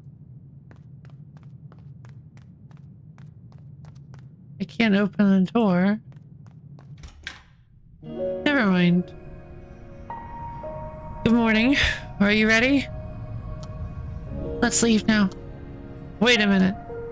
Leon notified the investigation team of your presence. Try talking to any investigators you want to recruit to our party. Everyone's fired up from the news of us finding a time shade. Okay. Lastly, are you really sure? About what? Despite what I said yesterday, there's no need for us to hurry. It's best to be thoroughly prepared. On that note, how about practicing in the training grounds? Yes, please. Good choice. Let's go to the training grounds. Get to the training grounds. Oh. Welcome to the training grounds, Lucy. I'm your temporary instructor, the one and only Phoenix. I'll teach you everything step by step, so you better be grateful. Don't worry, I'll do it right. In fact, I'll do it so right, they're gonna coin a new term for how right I am. It'll be Phoenix right. Oh, the music, oh my god.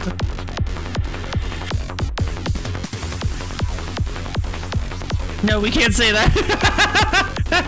Copyright! Banned! I'll teach you everything step by step, so you better be grateful. Now, shall we learn about the basics of combat? Oh yeah, why do I have Leanne? That's interesting.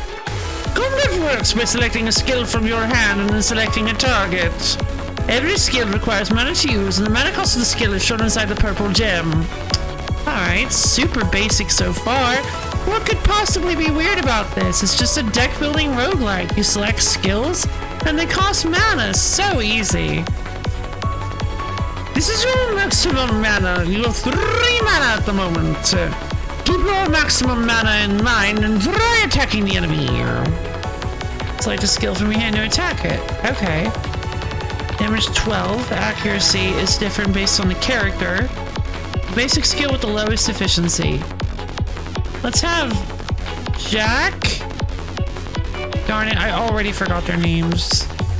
John? Blam! Joey, thank you. Oh, hey, what's a J name? Good job. Your skills will be discarded and added to the discard pile. Since there are no more skills to play, press hold the end turn button to end your turn.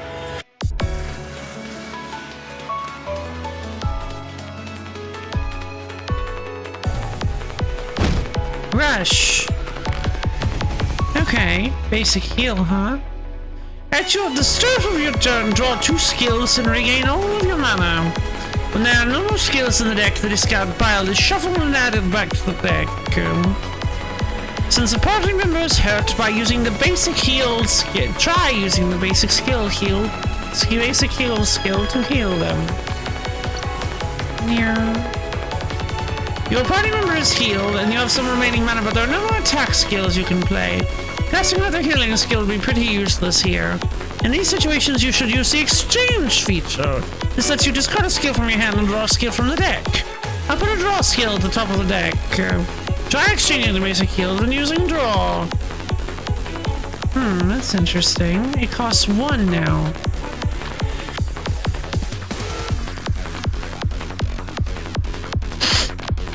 Draw 2 skills. If there are no skills in your hand, draw 3 instead. Fun. That's odd. Now look at the cost of the first basic attack. Oh, it's because he moved already.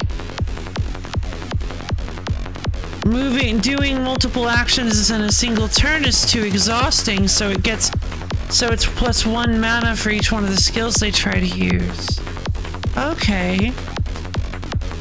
Weird, right? Why does this basic attack cost 2 and the others cost only 1? This is because of overload. For every stack of overload on an ally, the skill costs are increased by 1 for that turn. The basic heal that you use overloaded your ally, which causes their skill cost to increase. Add a bunch of skills to your hand, so try casting them with overload in mind. Jesus. Combo attack. 100% critical chance to use already cast. Yeah, but like that's impossible to do with my current amount of mana. Oh no! He gave me 4 mana.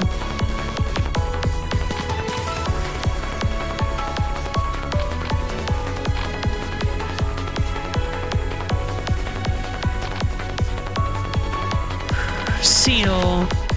Weaken attacks. Assist to attack power minus 40%. Okay. Combo attack. Blam! Right, so allies gain overload by casting skills, and each stack of overload increases their skill cost by 1 for that turn. Simple enough, right? Overload stacks whenever you play a skill, and all overload is removed at the start of your next turn. Keep that in mind. Huh? When you run out of mana too quickly? Don't worry, there's some skills that don't cause overload. Okay. The Majestic Phoenix is gifted you to 2 mana and several skills. Notice how these skills have blue gems instead of purple gems? These skills have a property called Swiftness. Skills with Swiftness do not overload characters no matter how much you use them. Try using them for yourself. Some of these skills have special effects, so read them carefully. Swiftness ignores taunt. Each attack skill played will reduce the skill's cost by 1. Oh. Okay. Oh, dang. Hold on, that means I can actually use charged attack. Exclude. If you use exchange or discard, remove from the deck for this battle. Illusion sword. Illusion sword. Illusion sword. Choose attack. Good job. Isn't it fun to spam skills without worrying about overload? Besides swiftness, there are many other keywords that offer unique effects, so make sure to check them out. Huh? What happens if you have skills in your hand? In that case, you can try using a fixed ability. If you look at the bottom of the screen, there should be a hexagon-shaped skill. These are called fixed abilities. Add a skill to your hand. Increase morale is a 1 skill that can only be used once per battle, and this cost is 0. Try using increased morale.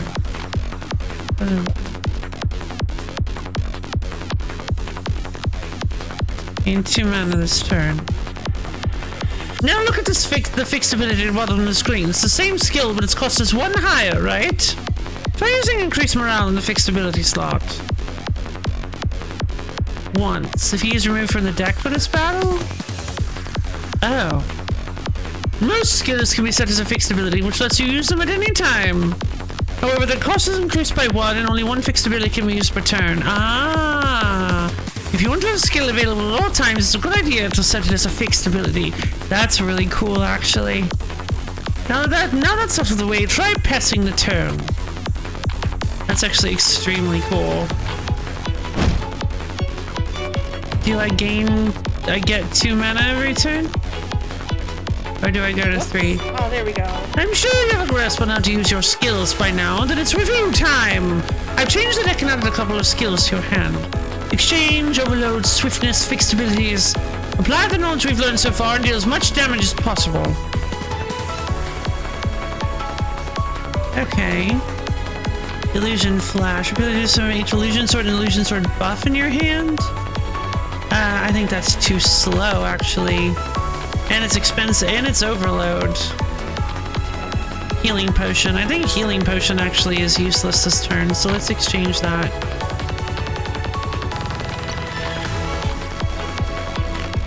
Ah, nice!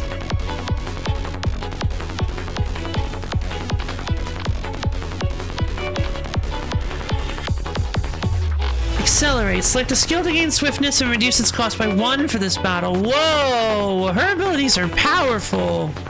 Create 2 illusion swords in your hand. Ah, okay.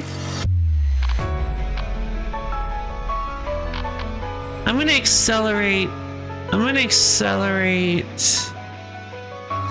illusion flash. Then I'm gonna use illusion swords calling.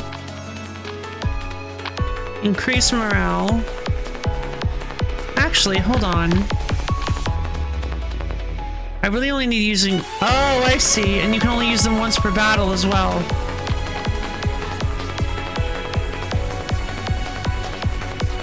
The additional effect when burn is active.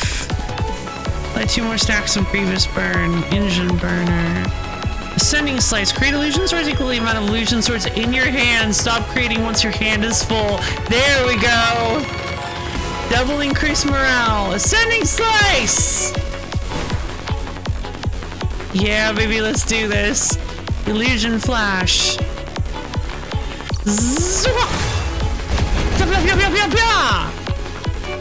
Yeah.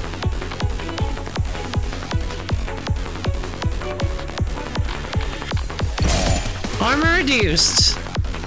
Illusion sword. Illusion sword, illusion sword, illusion sword. Yeah, check out that turn. Thank you, Phoenix Factual. Oh no. Perfect. As they say, a great teacher makes a great student, don't you think?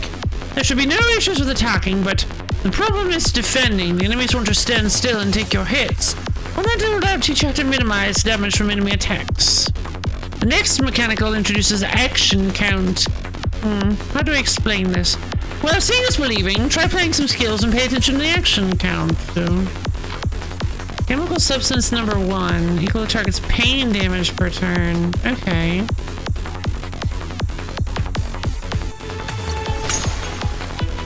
Yeah, that makes sense.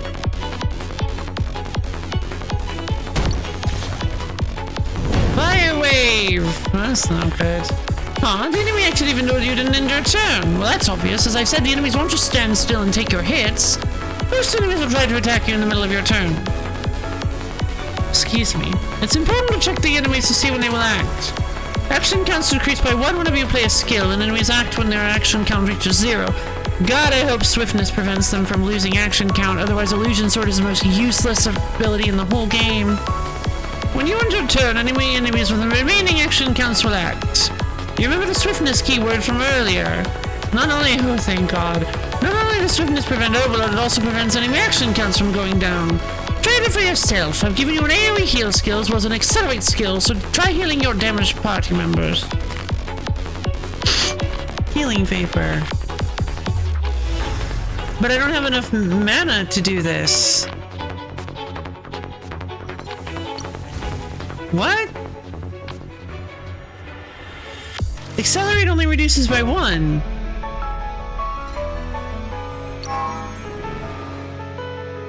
Did you see that? If using a swiftness skill, the enemy's action count didn't change, right? I'm sure you understand how action count works now. Let's move on to the next turn.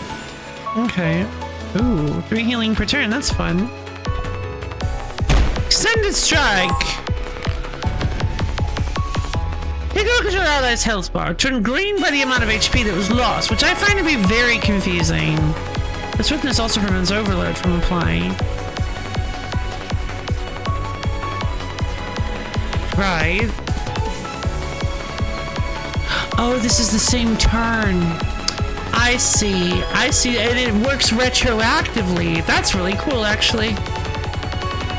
This is called the healing gauge. Try using this heal skill on any party member. What? The healing gauge. Wait. Did I... The healing gauge. Oh. Oh, no. Characters will faint if they receive damage at Death's Door. Recover from Death's Door by healing. Now let's look at the health bars again. You can see that the healing gauges are somewhat gone. I reduced the party health a bit, so try healing again.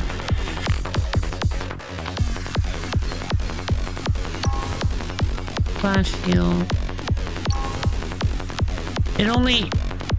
The party member with the healing gauge received the full effect of the heal, while the party member with the no healing gauge recovered only a bit of health. Yeah, like 1 health.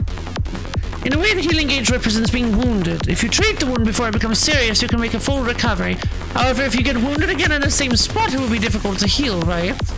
It's a good idea to heal your allies quickly so they don't lose healing gauge. Yeah, fire at work, no here? Hey, Rabbit. Ears are painted on, hearing is optional? Wonderful.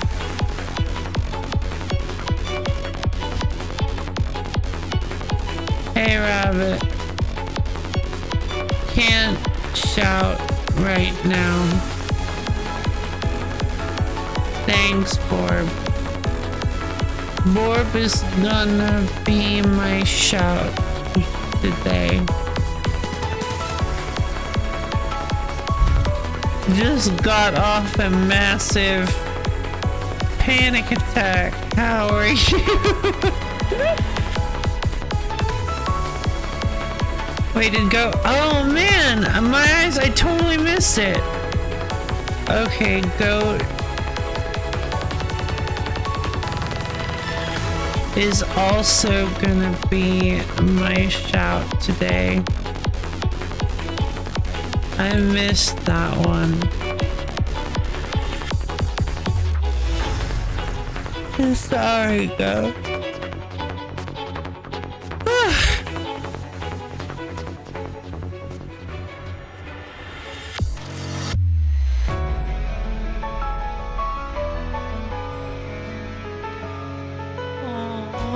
Aww. Thanks, Rabbit.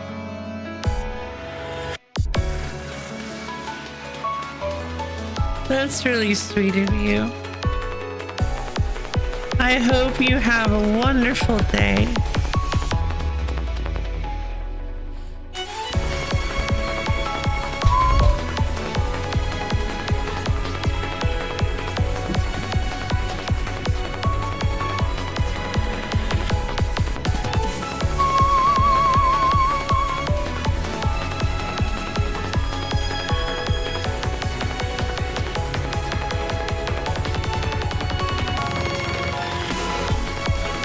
Also, any remaining healing gauge is filled up when the battle ends, so quickly ending the fight is another way to conserve health. Now on to the next step. Try pressing the end turn button.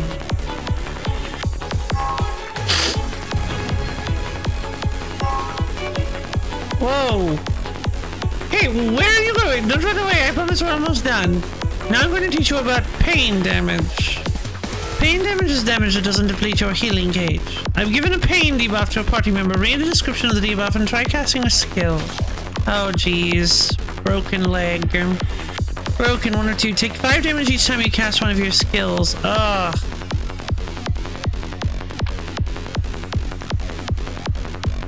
Oh jeez, he's gonna die.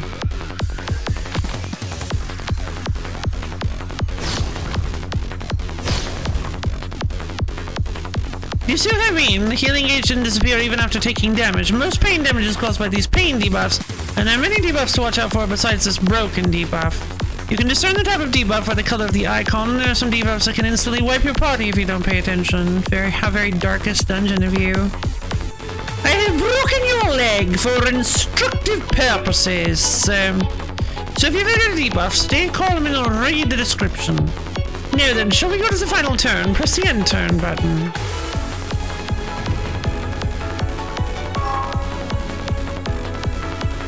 Alright, time for the final stretch. This time I'll teach you about standby. Standby is a feature that lets you reduce the enemy's action count without playing a skill. You see how the enemy's action count is 1, right? Try pressing on the hourglass icon at the top left. How on earth could that be useful? You stand by to reduce all enemy action counts by 1 and allow them to act first.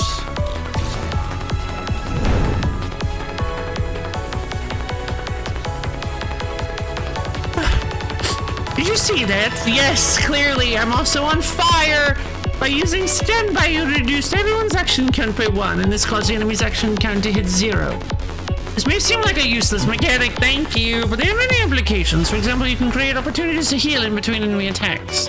There will be situations where standby comes in handy, so make sure to remember it. Alright, that's it for the basics. Master Phoenix has nothing left to teach. There will be countless obstacles and strategies waiting for you in the Twisted Land. But knowing you, I'm sure you can overcome any challenge with a calm mind. Most important thing is to know, you can increase your special attack and special defense this way. The most important thing is to never give up, no matter how bad the circumstances.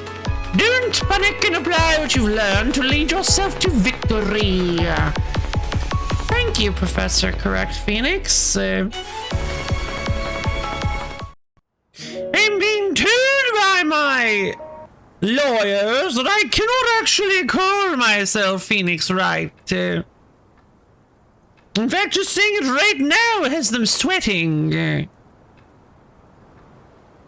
Oh, look at all the characters you can play as. Leanne, learn parry attack from Leanne and parry 10 enemy attack. Okay. Difficulty and change modes, select skin. Oh, what?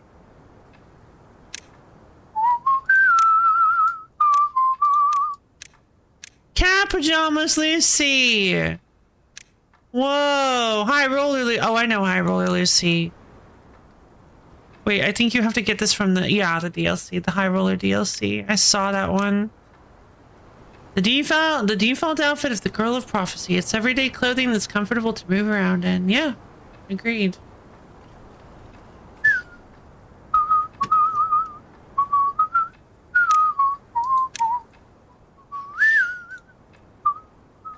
Okay, so I've got difficulty expert, normal. I'm gonna do normal. Suited for people who are not familiar with Chrono Ark. Normal or hope. Replay the game even if your party's wiped out. When defeated, you lose party progression. And when defeated, lose all party progression and restart. Okay, I'm gonna go normal. Random character. Okay, so we have... Oh, Pretzel has strong faith as a priestess, and so she joined the investigation team to help purify the Twisted Land. She brings stability to the team with strong healing and support skills. At the start of each turn during the skill draw phase, replace one draw with the following effect. View 2 random skills from the deck and select 1 to draw. At level 3, draw from 3 random skills. At level 3 or 4, draw from 4.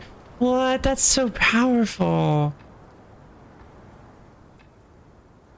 I can imagine Phoenix right with that one exasperated portrait thinking, look, I'm a defense attorney, not a copyright lawyer. Poor Phoenix, correct. Hein, ooh. This guy looks awesome. Hein is a warrior who harbors immense hatred towards the Church of Pharos. He is difficult to control due to his madness, but he has great potential. Hein has high maximum health and excels against hordes of enemies. Some allies are harassed enemies with it. I honestly, if I'm going to have a support, I want like, if I'm going to have a support healer, I want a strong support healer. So I'm going to go with Pretzel, I think. And Hein is madness. Whenever Hein defeats an enemy with a skill, cast it again with half damage to another enemy. That's fun. So I have 2 support classes, 2 attack classes, or 2 attack types. 2 support types, 2 attack types, and 2 tank types. Miss Chain, burn. Miss Chain gains burn whenever she casts a skill or fixed ability. Her healing gauge is protected during burn. Miss Chain's skills gain bonus effects when cast during burn. Miss Chain loves destroying, burning, and cutting open anything in sight. Very well adjusted. She volunteered to join the investigation team to play around at the Twisted Land. What can she accomplish with her handmade flaming chainsaw? Miss Chain has great sustainability due to her passive and can set up advantageous situations for her teammates. Fun. But like, I mean, I gotta go with the like super stereotypical. I gotta go with the like nun healer and the big knight guy. Ironheart. Ironheart is the leader of a private mercenary unit that lends manpower in exchange for gold. They are not on anyone's side, but are currently hired by the investigation team to find and rebuild the Time Shade. Ironheart can protect all allies and serves as a durable shield for your party. Ironheart can also utilize ally healing abilities to deal heavy damage to enemies. Oh. All allies gain barrier equal to 66% of excess healing. Okay. But I wonder if maybe he... I can only have 2 people. So having a support and a tank feels like it's putting me into a, 2-hour Charkarian territory. And now I'm remembering a certain case in the 3rd game. Oh no. I mean, I kind of want to go double shield, man. He's got 2 shields. How can you not like double shields? He's got 2 of them. Finally, okay, sure. All right, well, let's go with Ironheart then.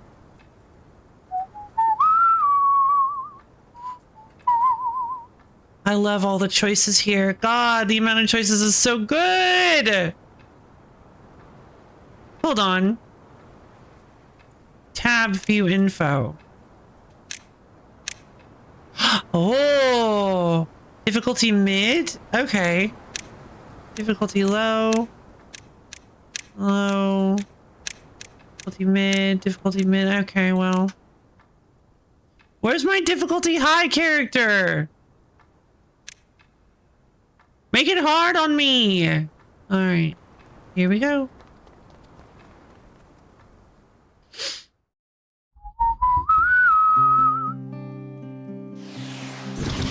Bjorf, Misty Garden. Off we go. Oh, you got a little hexagon map.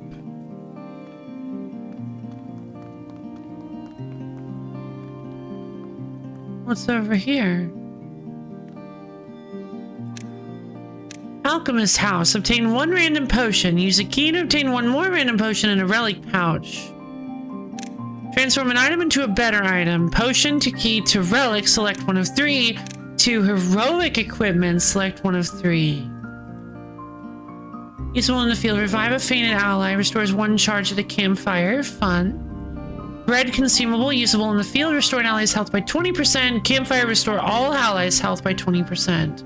Oh. Okay. So consumables have a quick use or a campfire use. That's fun. Reminds me of Vault of the Void's potion system, which is absolutely unique. It used to just be normal, like, Slay the Spire potions, but they changed the way potions work at some point to be the most insane thing. You can, basically how they work is I think you can keep them in a pouch, which, I think you can keep them like, you can keep a limited number of potions from your inventory in a pouch, which allows you to use them during combat and consume them like you would a normal potion. Or you can brew them, which applies like a passive effect over the course of the next battle. You can brew them before you get into the next fight, and I think they apply a passive. I don't know if it consumes them. I feel like it probably would, but you can like, so you can set. See, there's like a really neat. Yeah, it does. Okay, cool. Yeah, it's like a really neat system. I think I remember being like, oh, I don't know if I like this change. And then I played it some. I'm like, oh, this is actually really cool. It definitely makes it like it kind of I feel like it does help incentivize you to use your potions more. I don't know. Getting a free relic from the Jar of Abyss might be fun, but these keys seem like they're actually pretty good. I don't know. And a relic pouch. Oh. Well, yeah. This is literally just, if a relic pouch is select 1 of 3 relics, then this is literally just this, but also a free potion. An alchemist house that reeks of medicinal herbs. The owner appears to have abandoned it. Let's explore. Potion of tough skin. Gives 16 barrier to a selected ally. Oh, I can go to the basement. I found a useful looking potion on a dusty counter. We might be able to explore deeper if we open the basement door. Yeah. Consumable. Usable in the field. When used, view 3 random relics and select 1 to obtain. Alright. And I got a holy water. Oh, and I got another potion too. Jeez. Grants healing gauge protection to all allies for 2 turns. That seems pretty helpful. Oh. Looks like we obtained everything. Okay, a purification stone. Equipment can no longer be cursed. Increased chance of looting an enchanted item. Ancient shield says at the start of battle, create a party barrier of 7. Barrier amount increases by 2 per boss defeated. Skeleton key says receive 5 keys. Guys, keys are so good. But this ancient shield synergizes so well with Ironheart.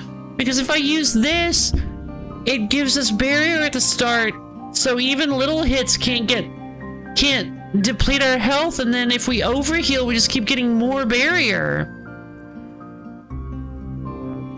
Unrecoverable means it's gonna lock itself into one of your limited relic slots. Oh. Oh, wait, so does that mean that I can, like, move these around? Oh, the sack of keys. That's 5 things it is. I'm okay. I'm going to play it a little bit safe, I think, and maybe take Ancient Shield. Because I don't even know if I'm going to find anything that wants any of these keys. I mean, I kind of did immediately, but... How many relic slots do I have? Where am I? I don't know. Where are my relic slots? I guess I'll... 3, I believe.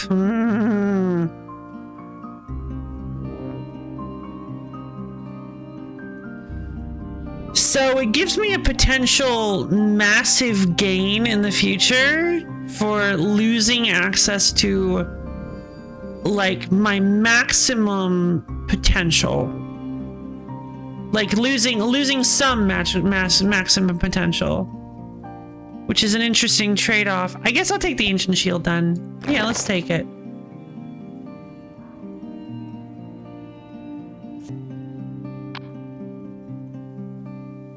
Oh. No. Gift items. Alright, maybe we'll explain it later.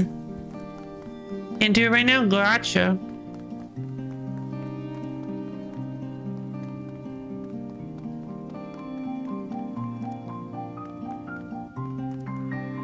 There's a combat. Here's another... Here's a chest. Oh. Requires a key. Oh! I made a mistake! I should have taken the skeleton key! It's fine. I'm sure this will be... oh boy. Oh, thank God. Okay, so it seems this is considerably more reasonable health values. Oh yeah, I wasn't able to set their... I need to set their skills. Accelerate. Select a skill to gain swiftness. Evil must be cleansed. Deal additional damage based on the total barrier of all allies. Consume all barriers if damage was dealt. Okay. I think I'm gonna accelerate shield bash then. Let's use...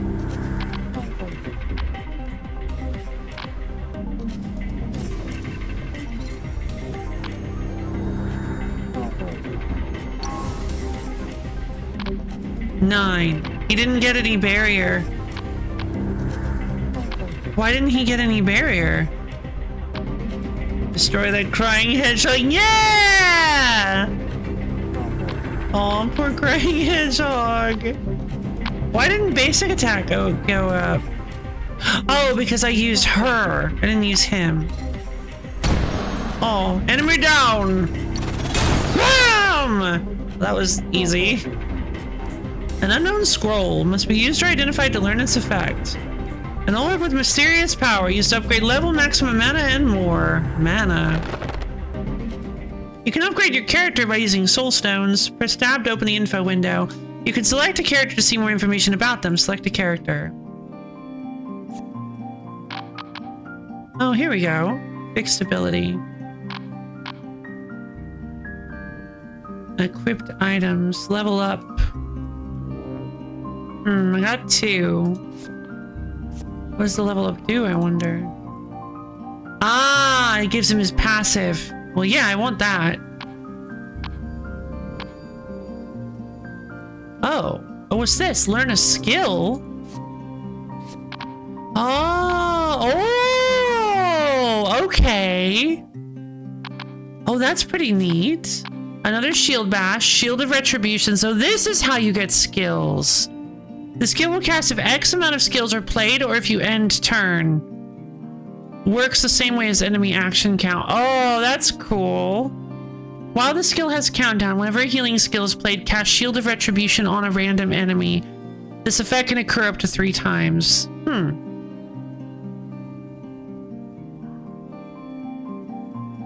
Okay. So... So not only... does it play every time you cast a healing skill, but it also plays once you finish casting 3 skills. I mean, that sounds like an amazing ability. Charge of Faith, all enemies.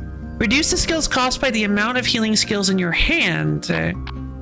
When cast, a random healing skill in your hand gains swiftness. Oh, God, this seems so good. Scary, so cool.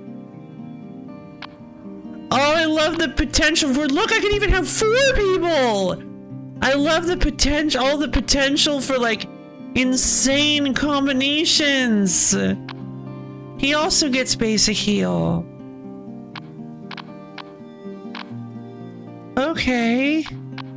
I think like, Charge of Faith seems really good, especially since I have lots of healing skills on Lessa. But I mean, Shield of Retribution also works off of healing skills. So I think I gotta take that one. You can increase your maximum mana and draw skill and add draw skills by spending soul stones. Maximum mana and draw skills enhance overall combat power. Oh, that's cool. But how? Oh, I can. Oh, skill draw. So that increases the amount of skills I draw every turn? Well, that seems wild. Pressel. Pressel and Iron Heart. Healing Coil. Prophecy. When used on a target other than the user, heal the user for 50% of the healing amount. I mean, well, yeah. I'm going to change the fixed ability to Healing Coil. Oh, but I see what... Okay, I see the downside now. Wait, forget skill has 6 or more. Oh, that's cool. No, it does not actually. It adds a card to your deck that draws... Okay, gotcha.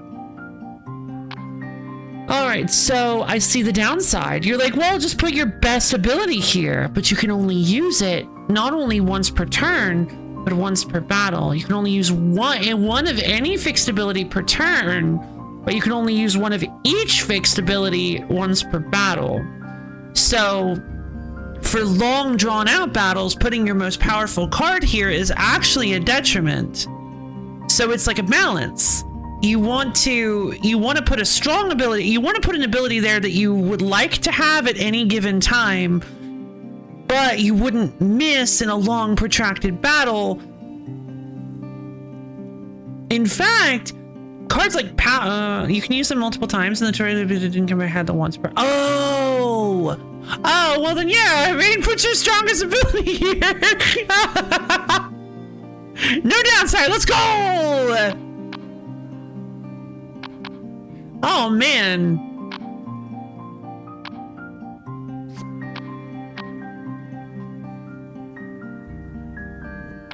Shield of Retribution, probably then.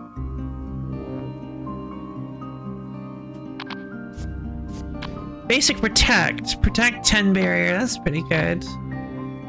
And now that he has over barrier, we can keep ourselves nice and healthy. Oh, I'm really excited for this. This seems like a really fun game. I think I'm gonna swap in. Basic attack is 2 expensive. Wait, what's with his 2 cost basic attack? Right, fixed ability also increases the cost by 1. I forgot about that. Okay, that's another reason. Right, that's another. Okay, that's the real downside. I completely forgot. That's the real downside, is actually making it a fixed ability increases the cost by 1. But it gives it to you at any time. It basically gives it the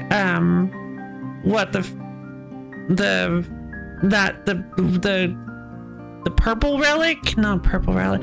Well, you know, from Vault of the Void. Anyway, it doesn't matter. Second time I've referenced Vault of the Void. I should play Vault of the Void on stream at some point. I've been wanting to. But yeah, it basically gives you a copy of your fixed ability in your hand every turn in exchange for making it more expensive, which could potentially be good. It could potentially be bad. Oh, what a cool feature! Okay, I can see why they did basic heal and basic attack. I can see why he did basic heal, because basic heal is cheap. But basic heal is very strong with a level 2 Iron Heart. Because again, like there's not any point where it's... Oh, right. Overload only affects the person who used the skill. So if you use... Well, yeah. I want to go fix the Shield of Retribution. Shield of Retribution, I think, honestly, is still really solid at 2 mana. I think at 2 mana, it's still a very good ability, because if you also use like basic heals, and other things like that,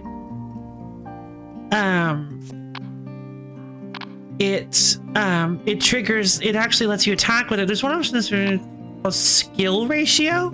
Oh.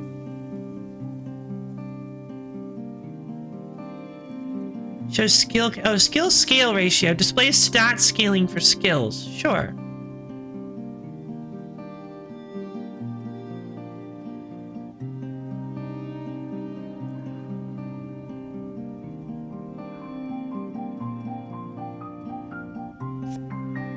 hold on. Can I? Yeah, okay. I can get to the menu from here. I'm trying to see how much of the game can be controlled entirely with mouse rather than keyboard as well. Accelerate. Select a skill to gain swiftness. Okay, but I also have 2 draw skills. Speed 0. That's interesting. Arc upgrade. Okay. Maybe that's like a meta progression thing? We'll see. Alright, let's see how dangerous it is to use, to have Healing Coil and Shield of Retribution as my fixed abilities. So now if you look like a basic attack, 90%. Oh. Yeah, of attack power. 90% of healing power. Oh. So you get to see what the damage scaling is. 90% plus 2. Okay, which just ends up being 100%. So 90%, that's how much of your attack power does as damage. Huh. Why isn't that on by default? It's really nice to know that.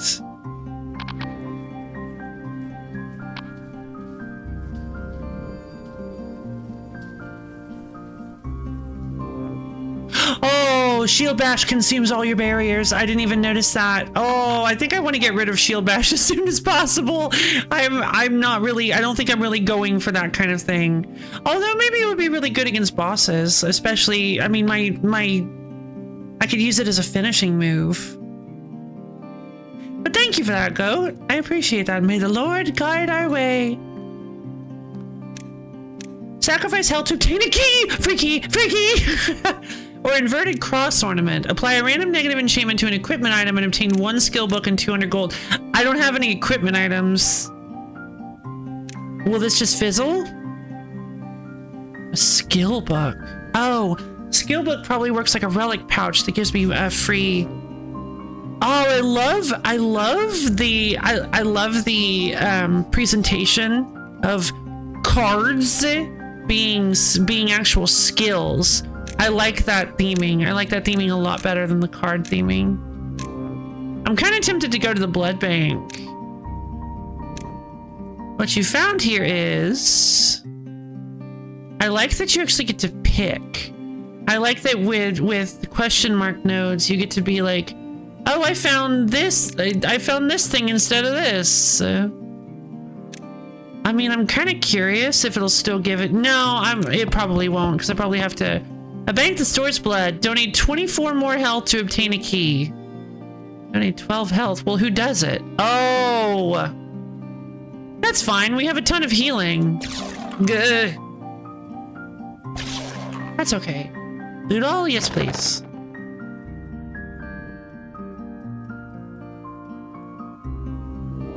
I don't have enough health. I gotta leave. You can come back later. Oh, right. Fair enough. Wait, I got a key. I want to open the chest. I want to open the chest. I want to open the chest. Cross brooch. Equipment. Armor plus 10%. Critical hit chance plus 35%. And critical damage minus 66%. Okay. Or endless magic parchment. Attack power and healing power plus 1, plus 1% critical hit chance, plus 1% evade. This equipment cannot be cursed. Enchantments can be stacked on this item. Oh. I like that.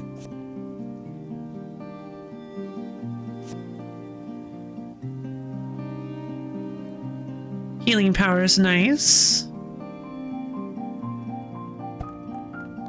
I love the name is very well done too, because it helps illustrate that. What's this? There's a note here, but I don't know what it is.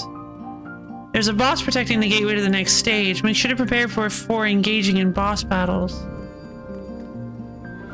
Let's go fight. There's a dark maid.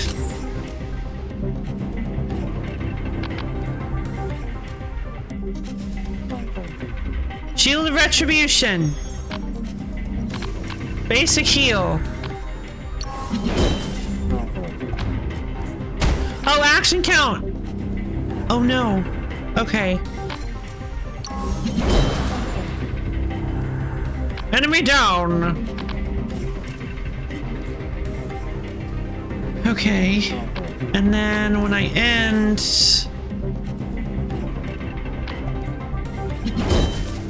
Nice! No! Okay, it was only 2 damage. That's good. Shake dust. What is this? The skill remains in the deck after the battle ends. Cast the skill to remove it from the deck. It cannot be used in the same battle. Oh, in the same battle where the skill is received.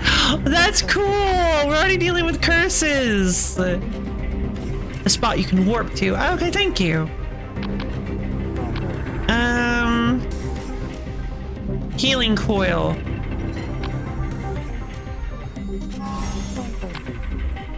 There we go. Wait, barrier? How did he receive barrier?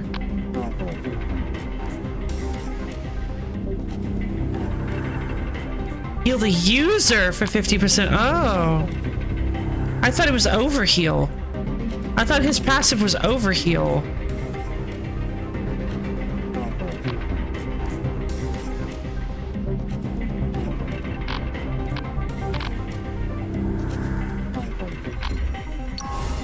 It's not. It's just healing.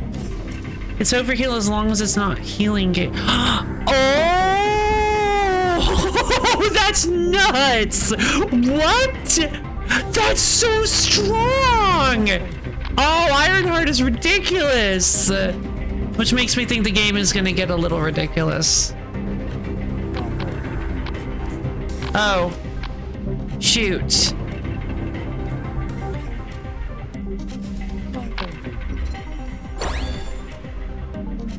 Alright, protect. That's fine. Maybe I can get lucky? Nope. Oh. That's fine. I got tons of barrier. Okay, so barrier reduces at the start of turn. But why did she still have 8? Oh, because protect lasts for multiple turns. I see. So the overheal for the barrier is nice in that... Oh, and that adds into that little, like, action count thing.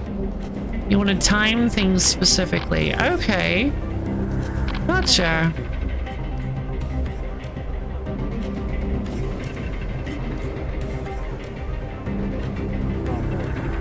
I'm gonna use healing coil. Why didn't it heal her? Oh, because she didn't have healing gauge to heal.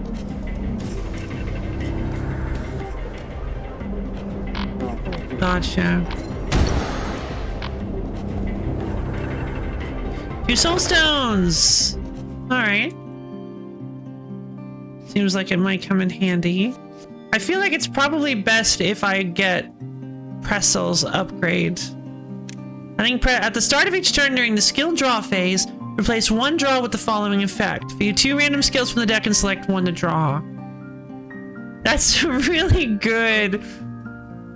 At level 3, draw from 3. At level 4, draw from 4. I mean, that just lets you... That's so first class. That's a baseball bat! I thought that was just a particularly weird looking staff. She has a baseball bat that she converted into a staff with a gem at the end. This is my favorite character. I love her. Oh my god.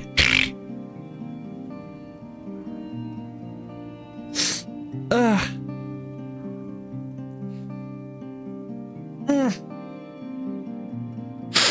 May blessings be upon you, and hopefully your kneecaps.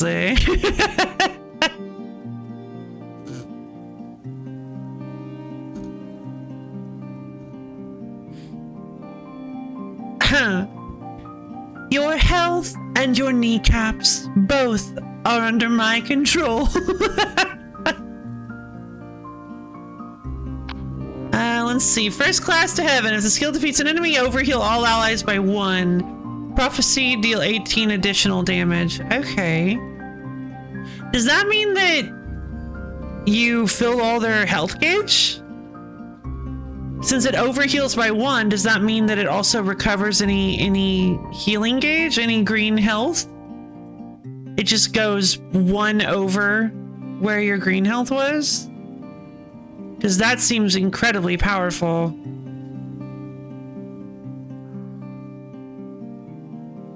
It just prioritizes black health. Okay, gotcha. Doesn't seem that powerful then. Purifying Barrier gives 14 barrier, removes a random debuff, and prophecy. Oh, what? She has skills that have. Oh, she has skills that do stuff if you prophesize them. I love this character.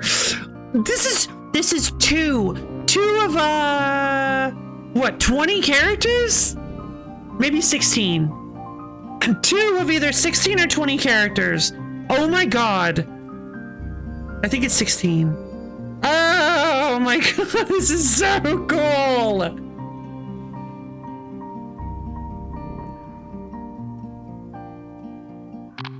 So basically, if you draw into a specific, it looks like if you draw into this ability using prophecy, into these skills using prophecy, it gives them bonuses. Costs 1 less if you prophesy Shining Pillar. It has swiftness, heal all characters except yourself and the target for 9. Oh, but that means it also heals enemies.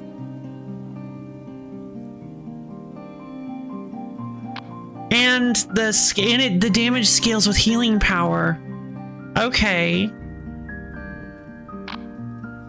First class to heaven does seem pretty cool, but deal 18 additional damage. Oh my god, that's so ridiculous. I think I'm gonna take Shining Pillar. Purifying Barrier does seem nice, but I like having a damaging healing ability.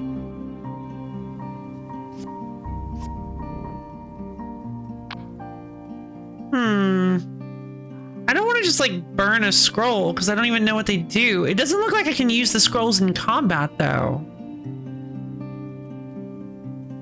And that makes me feel like it's some sort of... Is this the right way? Yes, I'm open the map. Okay, fast travel to a blinking area by selecting it. Okay. Thing with healing coil, you can't prophesize it as a fixed skill. True. Does it even have? That's a good point.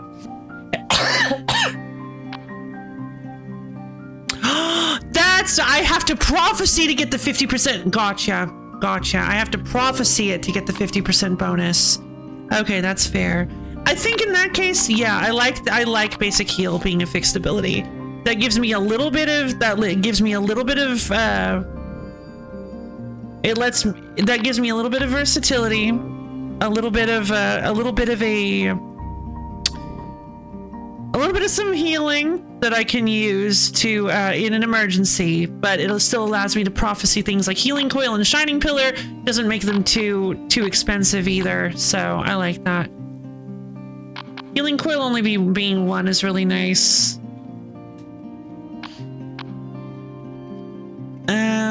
Let's see.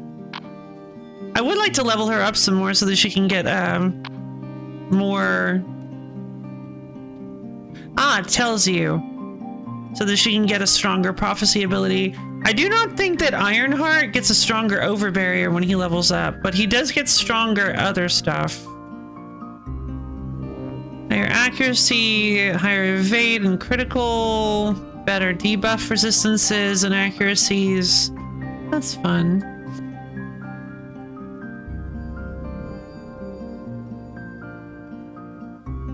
Remains of a wagon that was being transported. Oh, bread. Free bread. I'll take the lead. Just tell me the way. Okay.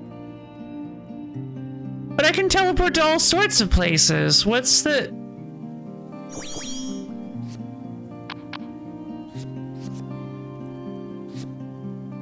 Okay. I can get another key by nearly killing. The blood bag is full. No more blood can be donated. by nearly killing everybody. Oh, I guess it's just, I'm sure it's fine. Yeah, I'm sure it's fine. It'll be great. It'll be great. Let's fight the boss. It's a dog. Pestle is making a prophecy. Oh. Great.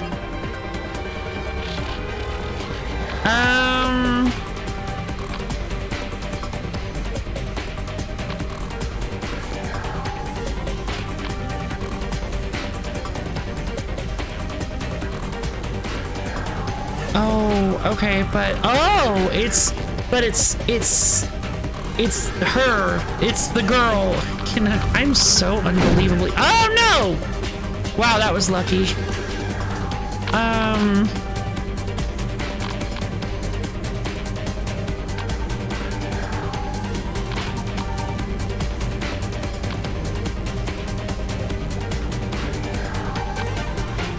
Okay.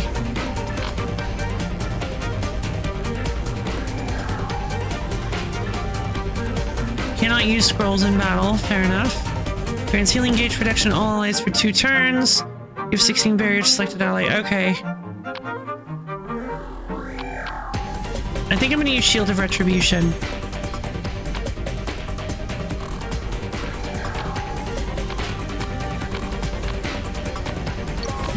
Heal him to recover some of that. Evade reduced. Potion of Tough Skin on my girl, just in case.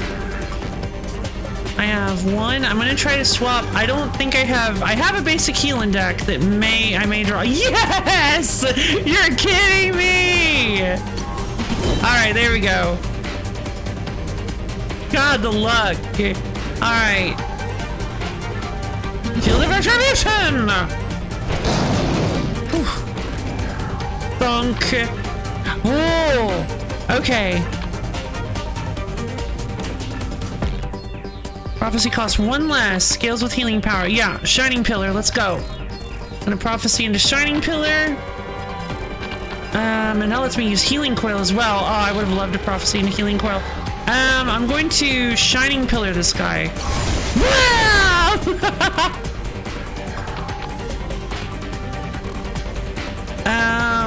I'm gonna Healing Coil because I didn't prophecy it, so it doesn't super matter. Oh, I could just win the battle. I should win the battle. Darn it. I really wanted to heal Pressel. Whoa! Look at all the stuff I got! Small barrier generator. You create a party barrier of 12. A coin with decent value. An orb with mysterious power. Yeah. Axe of Rage. Attack power plus 28%, speed minus 2. Box of Friendship. Used to obtain a random gift item. Aw, friendship box. Golden skill book. View 1 random rare skill from each party member and learn 1. Okay. 1 more soul stone and 2 credits. Permanently unlock or upgrade items of the Ark before your journey begins. Lasts permanently if not used. Lovely. I'm gonna use these scrolls. Purification scroll. What did that do? Okay, maybe I won't do that then.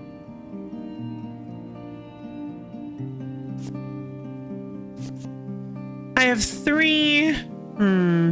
Oh, increasing max mana. Oh, that's so tempting. Okay, I feel like increasing max mana might actually be the better choice here. Huh? I cast it. Why is it still in the deck? Oh, I see. I had 2 of. Oh, never mind. Gotcha. I got some tea. Well, where did it go? Coffee. A warm cafe Americano with the full stimulating effects of caffeine. It is a must-have item for all-nighters. If you don't like the bitter taste, try melting sugar cubes in it to enjoy a sweeter flavor.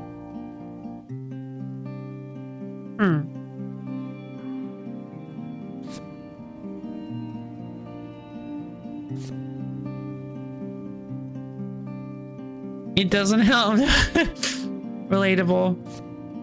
I'm gonna give this to him. Speed. I wonder what speed even does. What does speed do?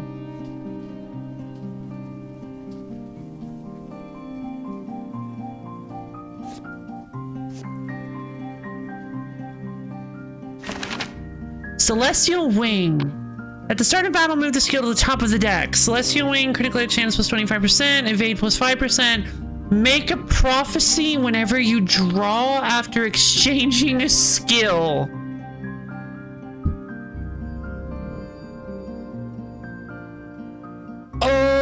Oh, okay, so speed -2 means all enemies are active. I was gonna guess. That was my guess. Yeah, that seems maybe like I shouldn't use this then. That sounds very dangerous.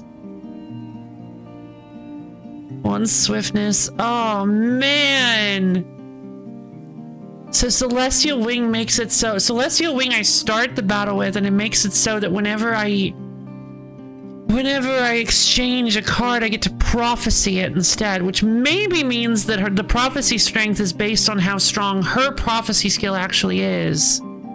Which means I can basically just... once per turn, swap out, just trade a card from my hand to discover a card from my deck. That's...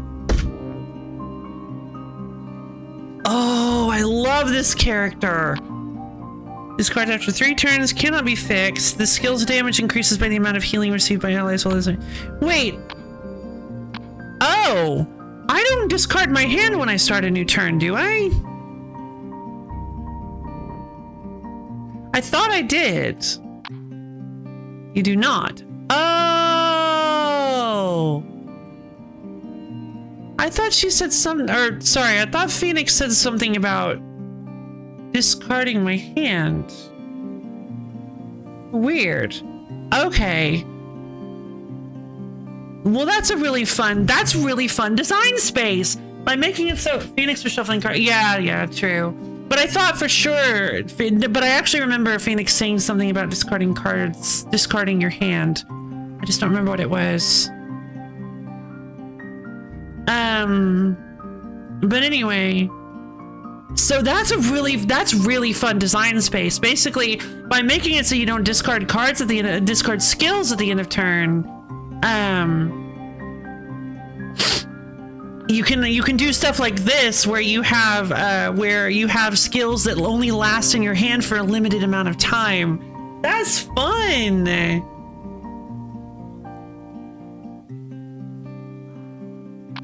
I'm taking Celestial Wing. Like, you have no idea, and I'm leveling her up because double heal. Healing 50. Okay, chain heal the selected target by 15 after 1 countdown. What does that mean? Oh, as in like after 1 countdown. Oh, so after using 1 skill, there's another 15 heal. Enhanced prophecy. It also applies enhanced prophecy to me. The next prophecy will have 1 more option. Remove 1 stack when you make a prophecy. Seems pretty good.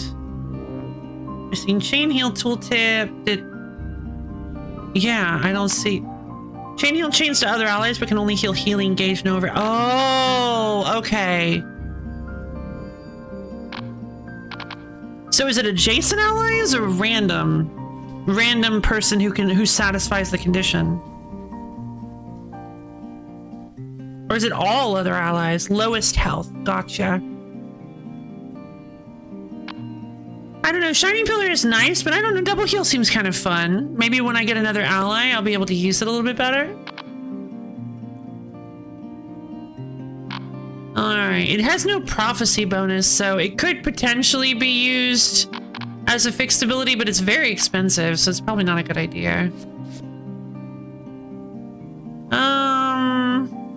I really would like to apply this ancient shield. Yeah, I don't know. This axe might be a terrible decision. We'll see. Campfires are located between stages. Campfires restore health and revive fallen allies. You can consume items differently inside a campfire. For example, bread will heal all allies instead of just 1. There are various items you can use while camping, so try to find some for your next campfire. It looks like a potato. Aim is also removing your basics automatically, which I think is fine, but it's something you can disable. Oh, okay. Press will quit attacking the enemy and heal me better. You're funny. Ironheart, don't be rude. Oh, you can recruit a new investigator. Create a new item by reforging 2 items. Can increase the item's tier. You can obtain tokens of friendship by gifting items. Assuming I can only choose one of these. Bake or burn an item at the campfire. I want a new investigator. Okay. Azar, Hein, or Joey. It's got to be either Azar or Hein. Azar, I didn't look at what Azar can do. He's an attacker who can combo his skills in various ways by repeatedly attacking enemies with his illusion swords. Right, we had him in the... Oh, he's the illusion sword guy. Oh, that's so cool. I think we should do that. I think I should go with Azar. He seems cool. But what's his passive? Oh. Illusion swords. At the start of each turn, the topmost skill in your hand receives an illusion sword buff. If you play or discard a skill with an illusion sword buff, create a 0-cost illusion sword attack skill in your hand. Fun. I like it.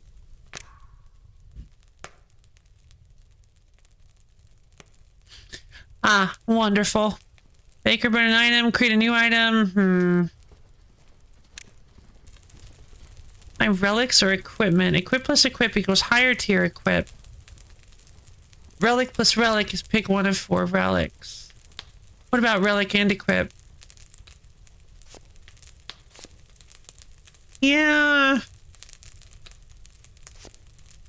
I don't really like the axe very much. I think I want to re-roll these. And the endless magic parchment is like fine, I guess. I think it'd be more fun to try to get a new equipment.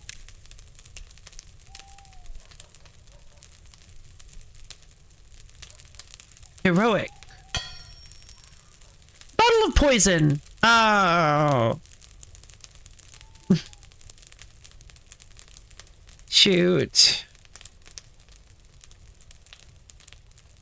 That's completely useless to me. I didn't take Joey. Ah, darn it. That's fine. Let's see.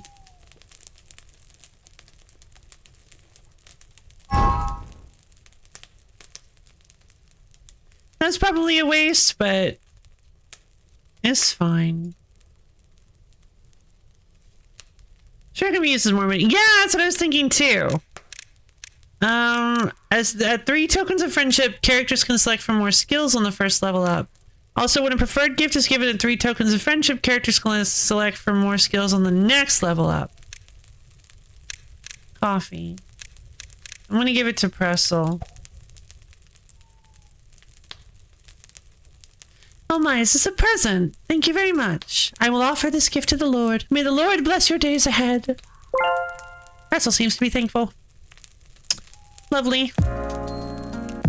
Lucy, let us pray. What? Let us pray.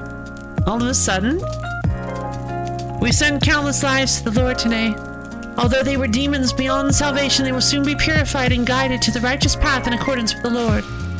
Now let us pray for those souls. How do I pray? I don't know how to pray. Can you show me? There is no correct form for prayer. You can pray in your own way. I can tell you're a devout believer, Pressel. It's like your faith is unshakable and you're very confident in your own actions. To be honest, a little overwhelming sometimes. We still have a long way to go. This world is still full of evils beyond salvation. My goal is to purify this world of such evils down to the last soul. And in turn, I'll fill this world with what is truly good. Anime figurines. Truly good? How about we save this for next time? It's a long story. We should get going now. It's about time I used my bat. My holy staff to purify more monsters. Did you just say bat? My holy staff, you mean? Right. Your relationship with Pressel has improved. Wonderful. Pressel's token of friendship obtained. Wonderful.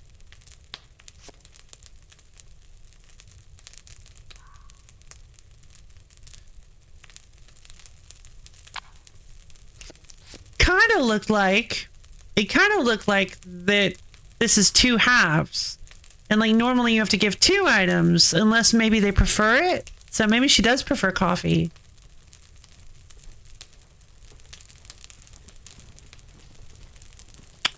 Oh. Oh, they're both purification scrolls. Once you use it the first time, now you know what a purification scroll looks like. Okay. Remove all curses on equipped items. Remove all possible encounters from nearby tiles and reveal secret tiles. Oh. Okay.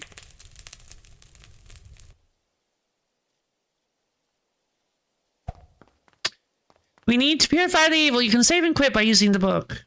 Activate a relic's power by placing it on the display stand. Oh. It can only be loaded once. Oh.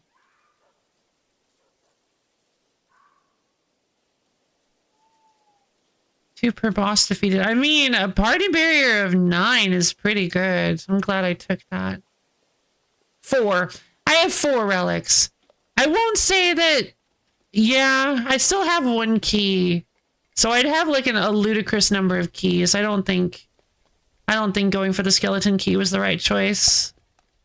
Hurry up. Azar, what are you... Why is everybody so rude in this game? I just realized... Oh, okay. There's a book here. Oh, thank God. I was a little bit worried. I'm like, wait a minute. We only have like half an hour. I might have made a mistake. But no, there's a book there. What's this? Fountain of Wishes. A magical fountain that is said to make wishes come true. As we get closer, the will of the fountain whispers to me. You are not yet capable of handling the power of my wishes. Right now, I can only grant you very weak wishes. Enter Bloody Park in the previous playthrough to prove your strength. Ah, okay. Well, I'll take a key. Gimme. As the wish comes true, the light disappears from the fountain. The whispering voice can no longer be heard. Wish fountain, I'm going into battle. I need your most powerful wishes. You cannot handle my most powerful wishes. But wishing fountain, I need your most powerful wishes if I'm going to succeed in battle. Hey, there's a chest here. Gimme. My wishes are too strong for you, Rebler. Ankh. Healing power plus 15%. Lowers critical hit chance. Increases CC resist and weakening accuracy. I mean, that sounds like the right choice for Pressel. Ahem. Armor plus 7%. Gain random unique effect and bonus stat cannot be unequipped. What is Dream? Ahem.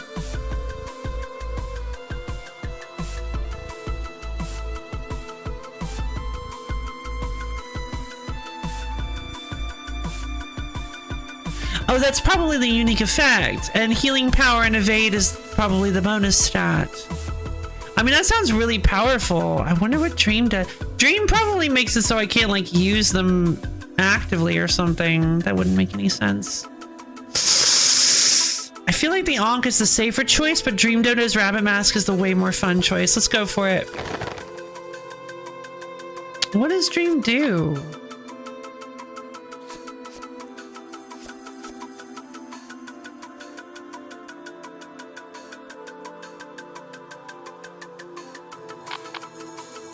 Choose one. Create 2 illusion swords in your hand or apply illusion sword to 2 skills in your hand. Oh, that's kind of fun. But like, what's the point of doing that when you just get 2 illusion swords? The illusion sword buff only gives you 1 illusion sword. I don't think... There must be a weird synergy I don't see there. He's got skills that care. Yeah. Ah! There was one that mentioned illusion sword buffs. That's a good point. That's a good point. Healing power and evade. Can't be unequipped. This is so scary. I guess I'll put it on him. It's plus 3 healing power. That's so strong. Alright, I'm gonna put it on. Okay, what does that do? What does a dream do? It doesn't tell me. Good help! I think I may have just nuked the run.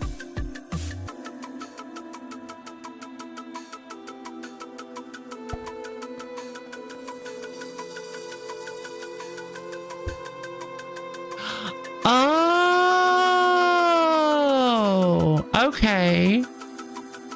Plus 7% armor. Oh, okay, cool. Healing power plus 3, evade plus 6%. Gotcha.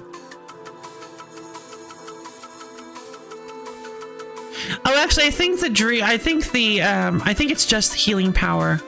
Because it says it also gets a bonus stat, which would be 6% evade, I think. So the healing power plus 3 is probably just dream then, right? Maybe. I don't know for sure. Oh, a shop! What do you want? A skill book, that's fun. A key, a dark flag. Apply armor. Whoa, it's a pink one.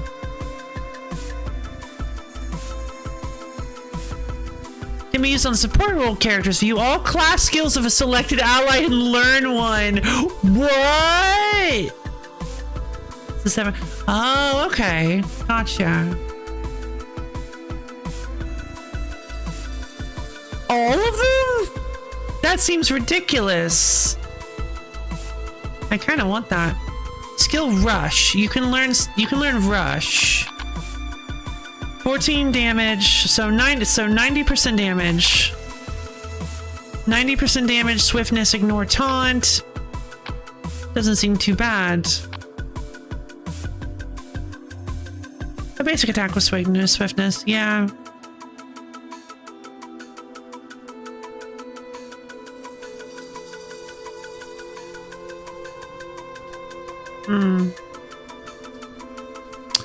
Lifting scroll. A scroll that disables all curses from equipped items. Remove all possible secret walls from nearby tiles. Okay.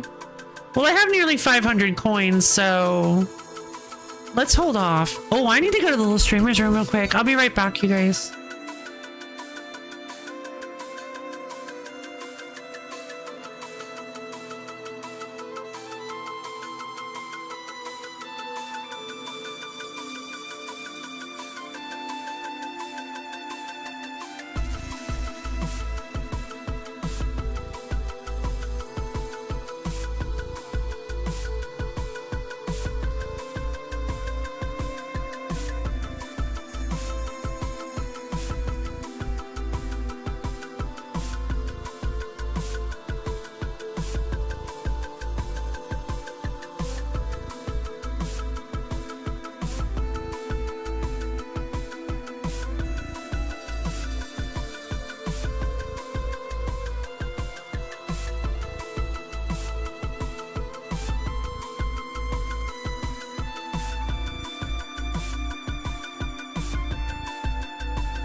hello again. Let's see, your maximum mana is low. Increase maximum mana by spinning soul stones in the info tab. You have no draw skills. What do you mean? Oh. Add skill draw. Oh, I see. I suppose that's true. But I also don't have enough mana to make use of skill draw. And I have prophecy, so I don't think I really care. Welcome back, thank you. Welcome, thank you. I choose to interpret that as welcome. Oh, geez. Okay. Healing coil.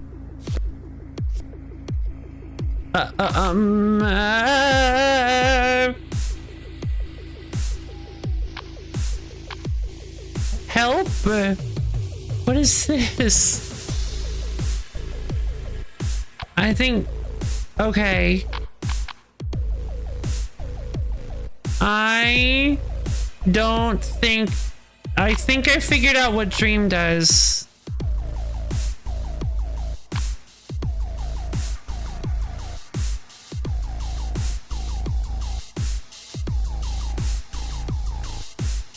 Because how else do you explain this? What is this?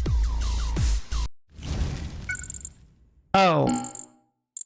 Arc system version 14.12 detected corrupted data. Chrono new core skill data default attack starting automatic. Oh. Resume the program.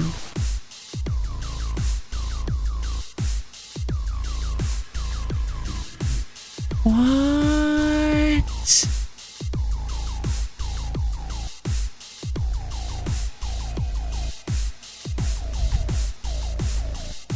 Okay.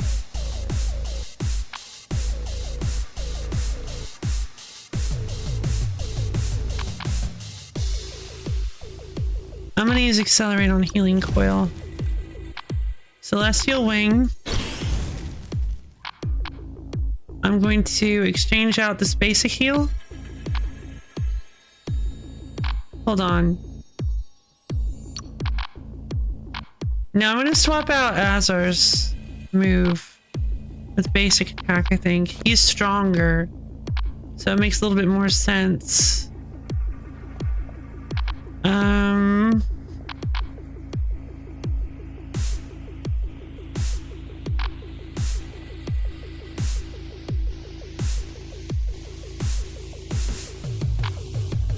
Healing coil on Azar. That's a huge barrier.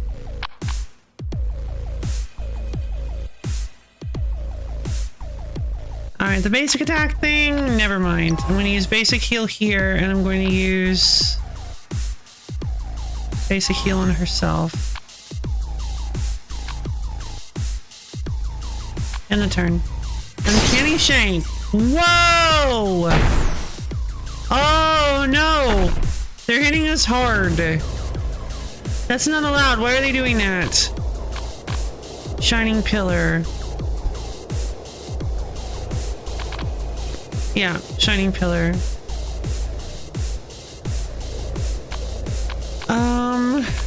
Oh geez, I don't have any draw power, do I? And I only draw 2 skills per turn.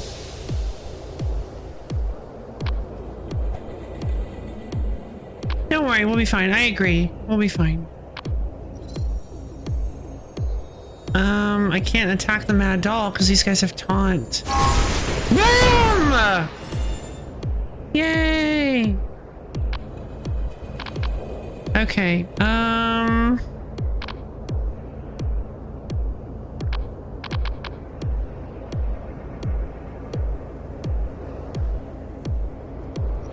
basic heal on Pressel. Oh, I should have exchanged! Dang. That's fine.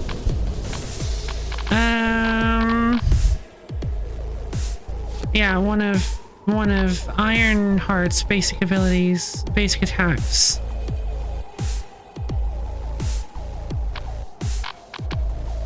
Double heal. Okay,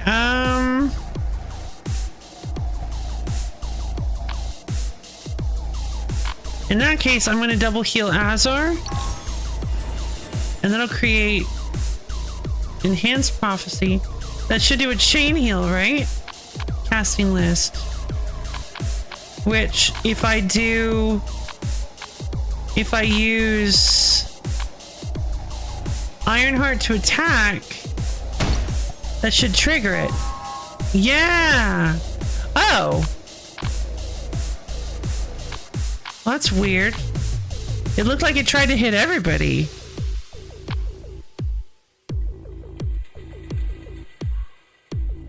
Huh.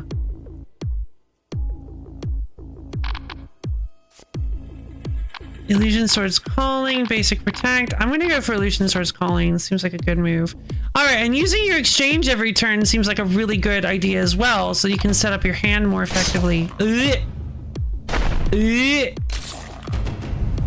Keeps going until the... Oh, that makes sense. That makes sense. I like that.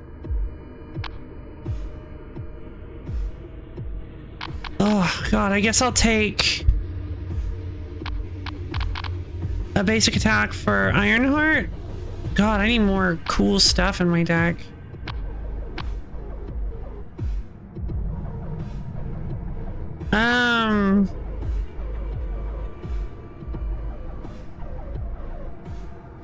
I need more maximum mana. Shield of Retribution is not working because of this. Bleeding. Oh no. Is this his pain damage? Yeah.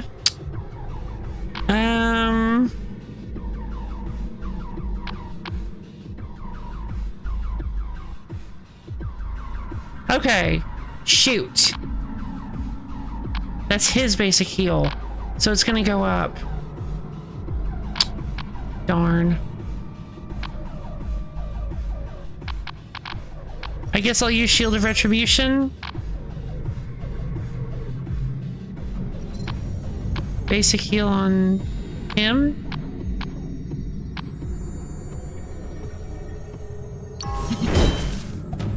Oh. Okay.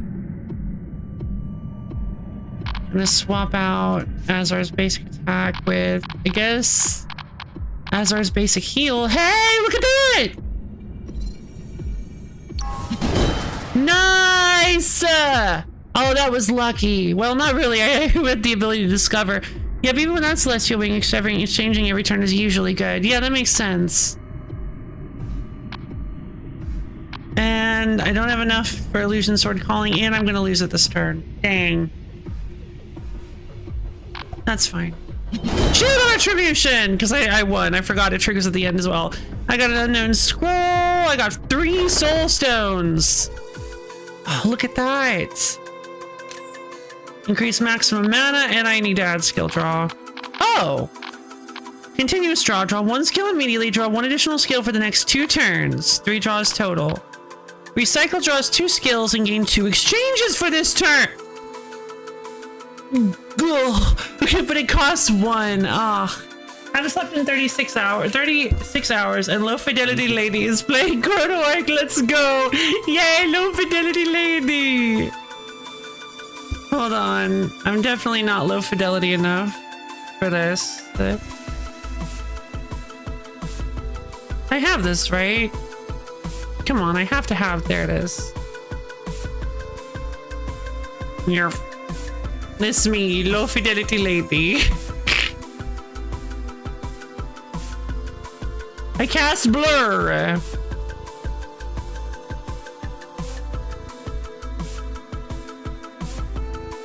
This actually looks like I've got some sort of like effect on me. This just looks like my camera is like glitching out.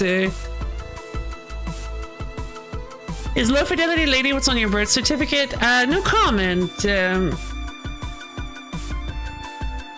Maybe. You must be delusional. Better go get some sleep. Yep, definitely not playing Chrono Ark. Alright, I will say...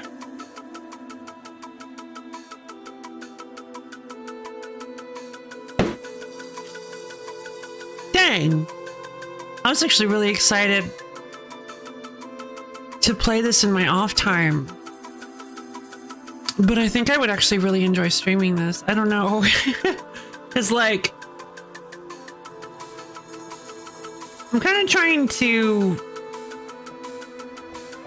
The next boss track is a bang. Ah, but I only have like 2 minutes. Okay, that's fine. That's fine. We can... Okay, let's go see if I can get to the next boss.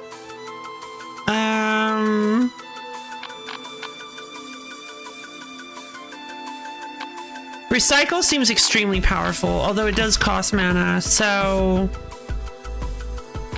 I'm gonna go with it. Hard time limit, then fair enough. Yeah, no, I just... Ugh. Yeah, and I want to explore this whole area too. Wing wing. Store, secret, event, treasure, boss gate. Oh, boss gate. Gotcha. Ah, the reason it's there is so that you can easily teleport next to the boss. Okay. And it might also be gated based on how many things you've done. Battle against an elite monster, earn a special prize upon winning. Minimum prize is healing 101. Oh my god. Obtain either 2 tablets or 2 herbs. I gotta go maid dormitory. Wait. A place where maid dolls reside. Maid dolls are busily walking around the dormitory. I mean, I gotta go with it. I gotta go with that. And I have +1 max mana now, so theoretically that's pretty strong. I need 5 chrono orbs, soul stones. I need 5 soul stones to get another maximum mana. I mean, getting more maximum mana is LoFi. I am unstoppable. Like, the thing about maximum mana in this game is like, oh, well, but what if you have all these skills in your hand? You don't want to burn all your skills. You want to, like, save them for... But, like... Because you're not discarding your hand, you don't really want to try... Like, there's not really an incentive to burning your hand every turn, like there is in other deck builders. But you also have your linked skills, your fixed abilities. Like... Or no, yeah, fixed ability. You also have your fixed ability, so you can use those. That's why card draw is important. Yeah, that makes sense. Yeah, exactly. But also, yeah. Yeah, card draw is important. Plus, because it goes into my deck, although I don't reshuffle the deck until I finish up my discard, I guess. Or until I fill up my discard. Until I finish up all my decks, I guess. I'm not exactly sure. Finish up my whole deck. I guess I can't use it again until I cycle through. But I can get it pretty quickly, potentially using Prophecy, which is exciting. God, this game is so cool. I want to play more of this game. Can we play this tomorrow?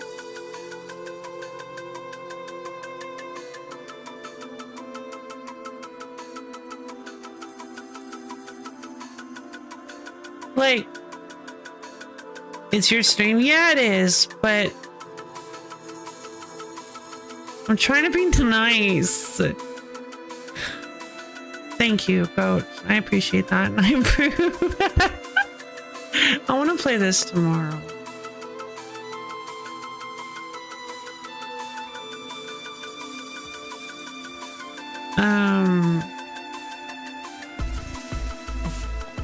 I've probably already used this stream title.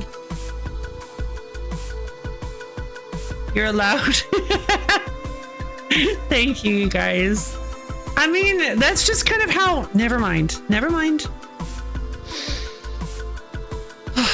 I appreciate it. I mean, I know it's my stream. I know. I don't want to I should draw a line, right? It's like whatever I want to do, but I can't. My entertainer spirit just doesn't work that way, you know? Like my instincts as an entertainer just doesn't. I want to, like, you gotta play to your crowd. I say it all the time.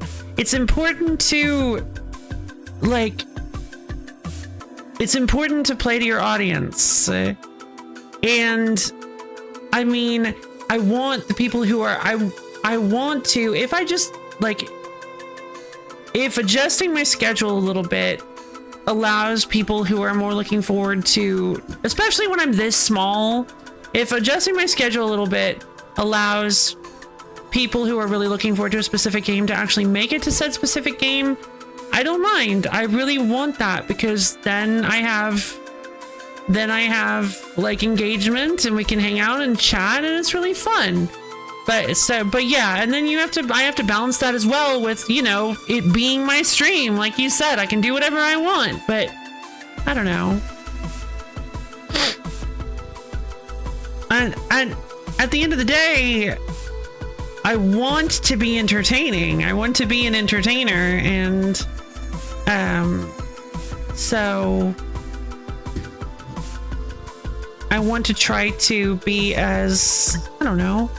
I'm definitely enjoying watching you. Thank you. I'm glad. Yeah, I am enjoying discovering this, so thank you. I really appreciate the gift. Go, thank you. Because yes, this is an extremely, extremely cool game. Oh man! Like I can see oh man. So many fantastic games finding their way into my library lately. Ugh. I'm so excited to play more of this. She almost looks like she's rendered in 3D. Weird. Character identities in this are very, they are. And like there are like 16 of them. I'm blown away. I'm really excited to see. Oh, I guess it's kind of similar. I guess it reminds me in a way. It reminds me of Brutal Orchestra. Like just a huge roster of characters that determine what all you're able to do in a single turn. A lot different. Not even remotely similar games. Like on any level, but except for the fact that your skill sets and your abilities in combat are determined by the characters you have, which in this case, yeah, it's really interesting because we're squinting looking for Anton. Where's Anton? I need him. Where's the boy? I will say that one really interesting thing that one thing I find very, very interesting about this game is that if you step back and look at it from a mechanical perspective, like you have one single deck and it's not like, oh, actually, no, I'm totally wrong. Because the individual characters have their own statistics, so the attack power of their abilities are different. Like Ironheart's basic attack will do more damage than Azar's because of his attack power. So no, I was gonna say that like technically you just have one character and that's you, the player, but no. At every level, they have strived so hard to make it so that you have a team of characters. Regardless of the fact that you are using one hand of skills, you are actually controlling a team of characters. And I think they did that really, really well. Yeah, plus the overload. Exactly. Yes, exactly. That's another thing. I was going to say, aside from the, what I was going to say is that they used a lot of mechanics to make it seem like you have multiple characters, or like one mechanic. Like there's one or two mechanics to make it seem like you have multiple characters, the overload and the fixed ability. But the more I think about it, there's so much. The passive abilities, the fact that they have the faces on the skills so that you like are constantly reminded that it's like, oh, I'm commanding this person to act. Like they did such a fantastic job. The equipment affecting only specific people. Levels as well, the gift levels, they did such a wonderful job of distinguishing your party members from each other, like so that you never really feel like it's just one deck of cards. And this is SteamWorld Quest. Okay. Yeah, no, I get that. You should press Q on Pretzel. Oh, it looks like it has a gun at the end. Oh, cute. I love her ridiculous holy baseball bat. And those are some fun shoes.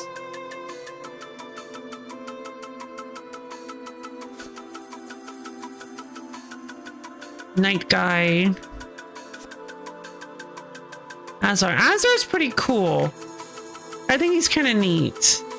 But yeah, this reminds me of, yeah, with the way that I'm happy this game did the trick today. Too bad you didn't try the dice game though, what you can do with your mouse is scroll wheel. What? Okay. Well, we gotta play the dice game at some point then. Oh, yeah, sometimes games just don't hit right. Sometimes they just don't hit right.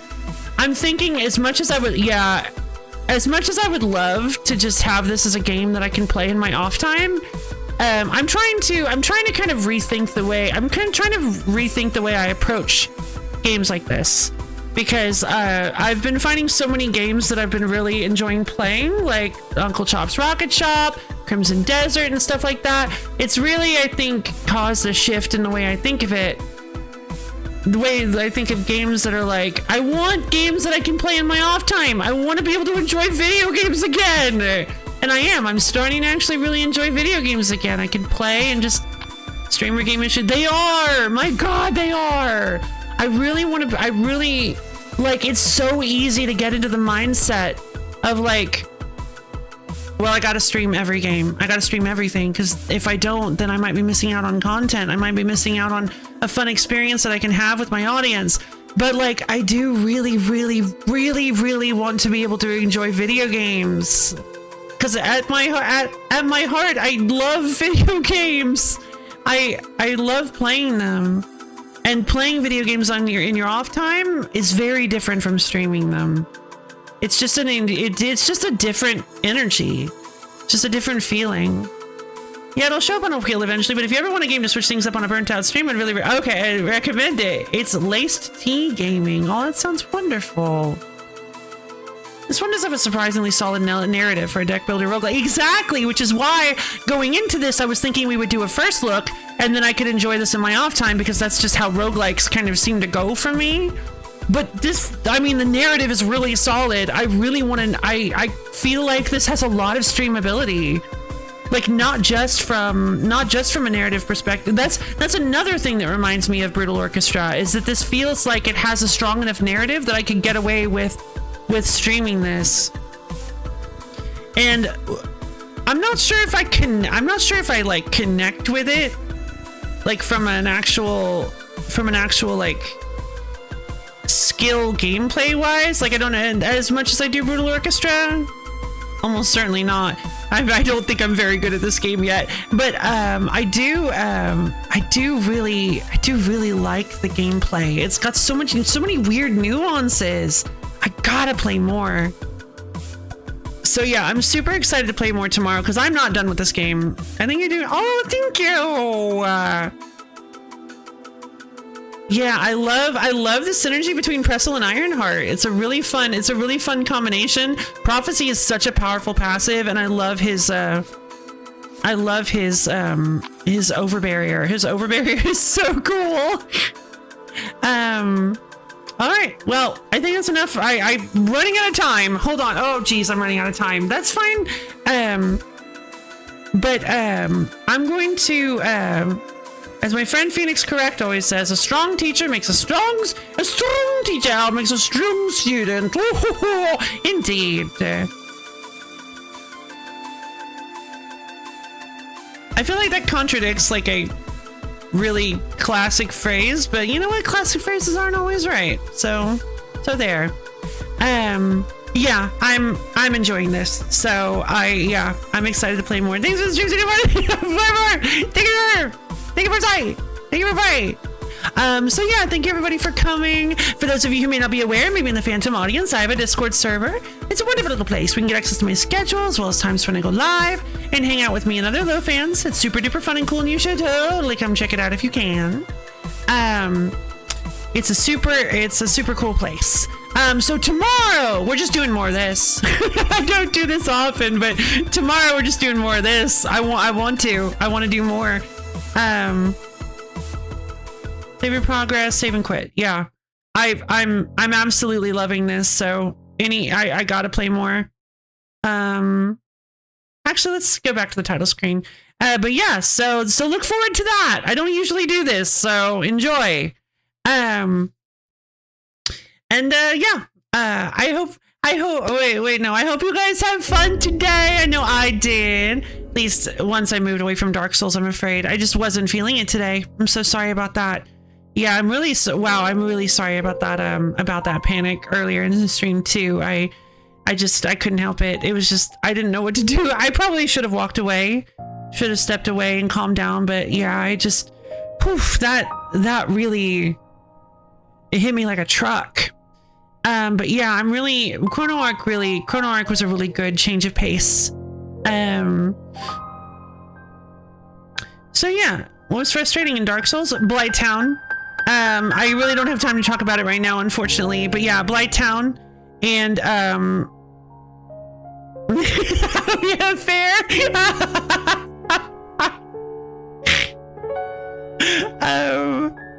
And some other things. Also some accumulating frustrations. Some personal stuff that I didn't mention, as well as piled on top of Dark Souls. Just a lot of weird tiny things that kind of all stacked up in my brain to send me into a full-blown panic spiral. So yeah, switching over to Chrono Ark I think made me feel a lot better. Handled a lot of that actually. So yeah, I'm excited to play some more of this tomorrow, and I mean, I can maybe talk about this a little bit more at the end of the next stream because I'll have a little bit more time. But yeah, this was an absolutely, I'm glad, thank you. Oh, also hi. Welcome to the stream.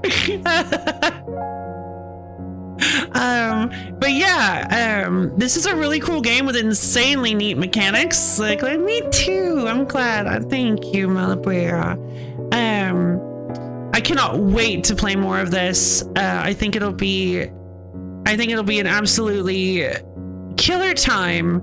The sheer customizability of runs and like varying strategies it seems like you're going to be able to employ makes me really excited for this. So I'm excited to see in a whole nother 5 hours of this. And yeah, I love each and every one of you, and I hope you all have a wondertaining, stupendiful, cool-tastic rest of your day. And I'll see all of you guys tomorrow.